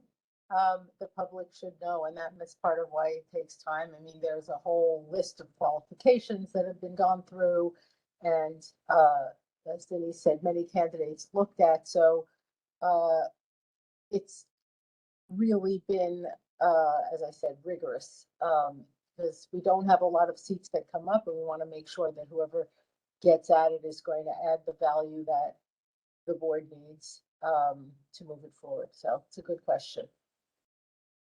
Thank you for that. Esther, you're on. Okay, thanks. I have a few questions. The first is whether the ACC will post on its website the contract it has with the DOH and that include all the addenda and amendments to the contract, because that would let us know about funding streams and what the DOH requires of the ACC. The next question is for Corinne Schiff. When will the DOH increase the baseline funding for ACC? The budget has remained flat for years. I heard today it's like 14 million. The ACC needs more money. So when will they increase that baseline? A lot of people today have talked about the importance, and I agree with them, about community outreach to make sure that animals don't come into the shelter. But I don't think people understand that the DOH expects ACC to fundraise alone to support those efforts. And even though you're going to undertake a big program next year, you hope to, you're never going to come near what you need for community outreach. So we need the city, the DOH, to step up and pay for that to help you. Chairman Nolan mentioned that there was a hope that the DOH would fork over a supplement this year. That supplement really is really important because the baseline funding is so insufficient. So will there be a supplement? How likely is it that there will be a supplement? And the last question is, how much do you pay for your full-time vets? You're in a competitive environment now. How much do you need to pay for your full-time vets? And how can you get the funding to pay for full-time vets? Thank you.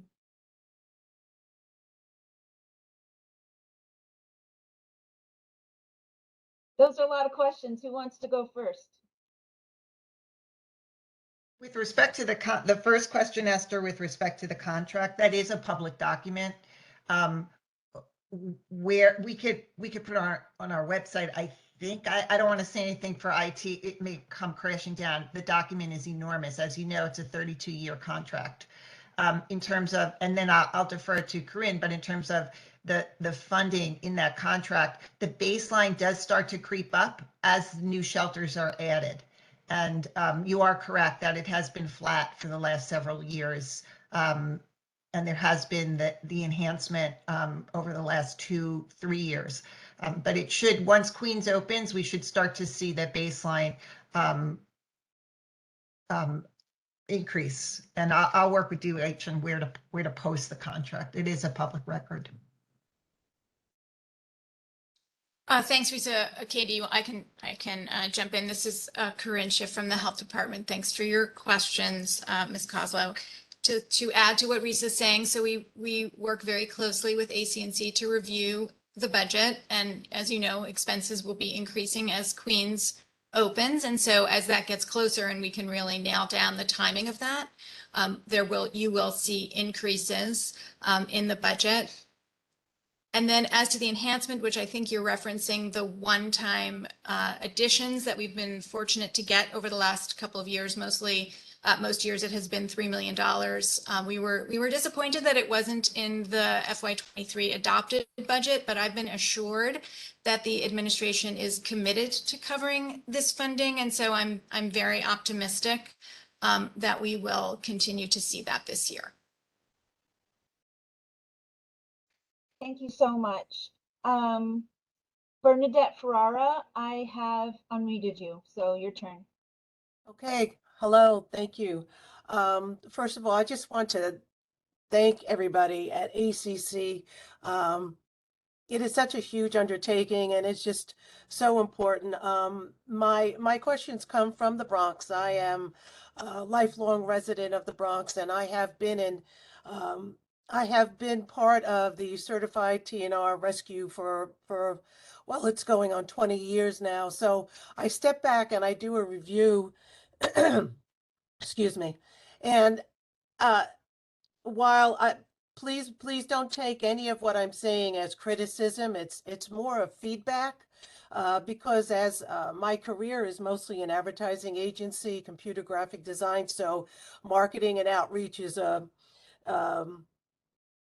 it's sort of a barometer for me to basically see how things are being absorbed by my community, my local community, because while this is a passion of mine and my career is in computer graphics, I'm also a community leader. I'm on the community board 11. I'm also the president of a local civic association. So I get feedback from people, and it makes me sad in so many ways, because I'm still getting questions from the boots on the ground people, myself being one of them.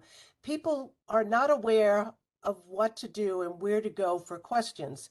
That's why the Bronx Animal Shelter was something I've been advocating for over 20 years, to the need for it, and also how important it is for property owners, for seniors, for the low-income animal owners that we end up as trappers. We trap so many animals that have microchips that have come from adoption with the ASPCA, one of the events, and never answer. These animals are then rendered, up into a rescue group to hopefully for adoption. So there's so many things that I am not seeing getting down to the boots on the ground issue. So I just got another phone call from it just behooves me how the information is not getting out to the local level. And while I applaud adoption, I can say that what's mostly needed is low cost veterinary care for so many people so they can keep their animals. Another issue is you don't have everybody on social media. I just know this as a civic association challenge. We have a good percentage that use their phones for their outreach. And if they have an email, we're very lucky. So just getting the ACC out there and with all the great resources that are there that can help people and answer their questions. Now, while the Bronx does not have their animal shelter, which I don't even want to comment on the fact that it's taken till 2025. Bernadette, you're over your, I'm gonna have to, we've got other people with questions. So, All right. Katie, if I could just address one thing. Bernadette, we do have our Bronx Resource Center. It's open every other Tuesday as a pet pantry, about Where? a month as a wellness clinic, and Wednesday through Saturday for appointments and people to walk in. So, I mean, you can definitely refer people to that. And if you have any other questions, feel free to reach out to me. You can email at info and I'll get that email. And I can talk to you more about the resources we provide and how we can get that information out to people who need the help. All right, thank you very much. Thank you for raising it because, social media is it's a segment. It's not everybody. Yes. And you obviously you really are tapped into a community who is not using social media. And so we will go back to paper, boots on the ground, tabling events. A lot of things like tabling events were sort of put on hold in New York City. We're just starting to creep back. Actually, that's a great place for volunteers to help us too. So thank you for raising that because we understand that social media is not the be all and end all of a communication effort. Yes, and Bernadette, I will ask my questions. I will send them in the email. So I do have more. Thank you so much. Many thanks. Yeah, you can send your email to info@nycacc.org, and I would also love to talk to you about communications in that area too. Thank you. Next is Lori. Hi, first I just want to thank you and commend you all for all your great work. I'm really impressed with what I'm hearing. I have a specific and a general question. The specific question regards the budget analysis. I'm just wondering if someone could just briefly explain the city council discretionary increase on the budget and if that's a one-off or if there's a way to increase those amounts on an annual basis. And also, I'm just wondering if if the recording of this and the slides can or will be posted on the ACC website and in an easy to find place. Thanks so much. So with respect to city council discretionary funding, I'll just have Jen respond to you.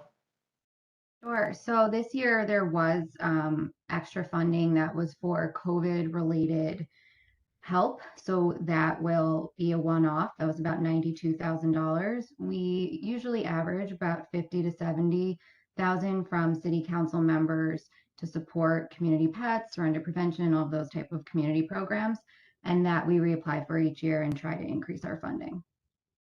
And to your question about the slides and the recording, so these meetings are recorded and our slides are posted on our website under the leadership page, and you can go back and see them.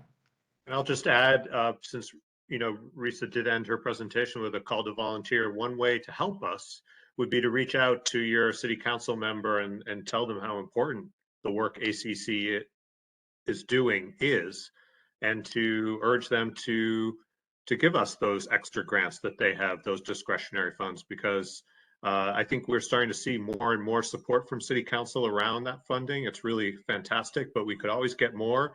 And I think when city council members hear from their own constituents about something that's important to them, they're more inclined to support. So help us by reaching out to your council members and spread the word. Thank you. Thank you. Okay, Bill Zachary.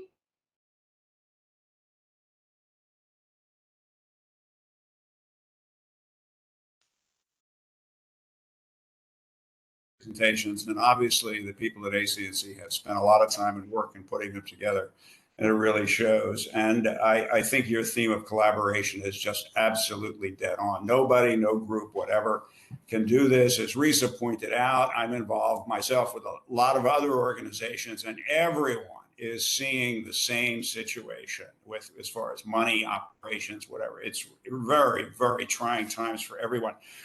Question for Dr. Brennan. Excellent presentation. Is the HVAC at the Manhattan Center adequate, or is there a program to upgrade that? The HVAC system is not adequate. Okay. I'm sorry. Has DOH given us a plan, a date to bring this up to speed? I mean, you folks are working with your hands tied here. This is ridiculous. I'll defer to DOH to answer that. I can say that our facilities group is taking a look at the needs at all of the shelters. I don't have an answer for whether exactly what renovations are possible in Manhattan, but we are talking with Dr. Brennan and looking at the options to make improvements. Okay, I would really hope to see some specifics on that. Obviously, Dr. Brennan and her team have done a lot of wonderful work, but they can't do it alone. And, DOH is a major, major force here.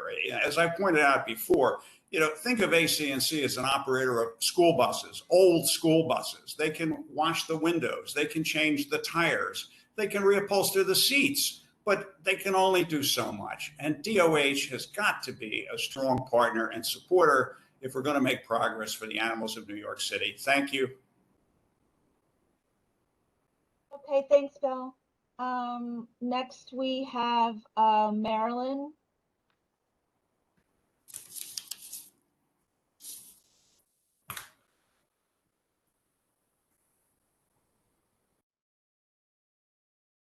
Marilyn? Yeah, do you hear me? Yep. Oh, okay. Yeah, I just wanted to piggyback on the last comment. It's really infuriating, really, that these shelters, I mean, it's really deplorable. And that there's been a Band-Aid approach to having, the greatest city in the world have a deplorable building that doesn't have the proper things to take care of the animals properly. And this has been going on forever with the DOH. It's just really unacceptable with Band-Aids put on. My question really quickly to the DOH is, I'm still not clear, what exactly is a Manhattan Adoption Center? Is that replacing the Manhattan, the main building, or what is the blueprint and what is the vision for the Manhattan Adoption Center? That's my first question. You want me to answer that? So it actually no, it doesn't replace it. It's there was a unused garage next to the existing facility. Yeah, that I understand, but what actually is going to be in it when it's done? I think, Mario, this is a program issue, so I think I think that's what the question is. Maybe Katie or Risa could talk about their vision for how to use that new space. I can address that. I mean, where our plan for it is we will have a beautiful adoption center, and it will open on 109th. And, based on space, and unfortunately with different city zoning, we couldn't make it as big as we had hoped. We couldn't add another level, but it will be a beautiful supplemental adoption space. So we will have the ability to have more animals available for the public to see and adopt. But it's not large enough to be a replacement of anything existing. It will just make things, a little easier and prettier for everyone. Yeah, but you will have the main shelter that's still going to have all the other animals in it, still not having the proper HVAC system, proper isolation ward. So we're going to still have those issues. So that the shelter, that's not going to help. Okay, so Well, number. yeah. Yes. We are working through a lot of those issues, like as Dr. Brennan and everyone has talked about. We really acknowledged and with DOH as our partners acknowledged a lot of what is going on, and there's a lot of plans looking at it to move forward on those. Okay, and the next thing is about like funding streams for different things. Again, a little piggybacking on the last thing. What is it that the shelter needs? Does the shelter need more dog walkers? If we're seeing dogs getting stressed out, then don't they need to be walked more? So the question is, how many dog walkers are needed? What are the things that are needed to become a dog walker, and what kind of funding is needed for that, if that's going to keep the animals from getting stressed and then thrown onto emergency placement lists. The other thing is, I'm hearing again, that some of the transfer door only dogs literally do not get walked because they can't handle it. If that is true, that's very disturbing. And so I would say, then why can't they hire people, behaviorists, trainers who can handle those dogs? And again, can that be something that there's a funding stream through the DOH or somebody to do that? Because if these animals are getting thrown on the kill list because the shelter can't handle them because of either the staff can't handle them and don't have the proper training for that. And if we need more things that are taking care of the emergency placement dogs that are creating that all of a sudden they're put up for, deteriorating, not doing well, then those animals need to get the attention that they need. And so the question is, what do they need? What is the monies that they need? Because this is something I would ask my council member. Hey, ACC claiming that they need 5 trainers, 10 trainers, and whatever. Because I also believe that some of the dogs getting assessed, I said this before and I will say it again, I do not think it is fair. A lot of the labeling, is fear-based behavior. They're not really aggressive. And then that ends up being used against them. And something needs to be done about the labeling, because I think it's scaring public away. And if we want more animals adopted, not only does that have to be addressed, but the way they're actually promoted. And we've seen this before again. The dogs in the emergency placement list, which seems, they need good pictures, they need good videos. And the other thing is, it's the bonded pairs really need to stay together unless they're not doing well in the cage. They've lost everything. And I wanted to ask if that senior bonded pairs, I don't know how to pronounce it correctly, Sriracha and Nena, the senior dogs that came in, there were small dogs that ended up being euthanized. Were they separated? Or were they kept together? So these are some of the Yeah, and I think we'd have to look at that we'd have to go into those records and look specifically at that case. We have to be honest with our evaluations, because we don't ever want to adopt an animal into an unsafe situation for the person or the dog. We have some dogs that come in that cannot be handled. And, I always say when these kind of questions come up, if you have not been to our shelters, I will meet you there and I will walk you into the room so that you can see what some of our staff deal with. Our behavior staff are very, very talented. They work and can make more money on the side doing, working with some of these really high level behavior organizations in New York City. They have the credentials, they have the training, they have the experience, but they also have the intelligence not to handle animals in dangerous situations, because we don't want to see any animal going on a 10-day bite hold that will keep them in the shelter longer. So, I mean, it's hard to talk about that without talking about individual dogs, because they are all individual. The behaviors are different. The shelter is not a good place for a dog. No one thinks it is. We try to do the absolute best we can for them, but we will always have situations where it's absolutely just not safe to walk an animal. And other dogs are getting walked 2, 3, even 4 times a day. But there are those that we have staff that get bit, and we're not going to put them in that danger. Okay, that wraps it up. Looks like the end of the show. Thank you. Thank you, Katie. Thank you, everyone. Thank you, board members. We do have a separate link for joining our executive session. I wanted to thank all the ACC team that presented today: Jen, Sandra, Robin, David, Jessica, John, Ellen, with all these great help in answering questions. Risa, thank you again for the report.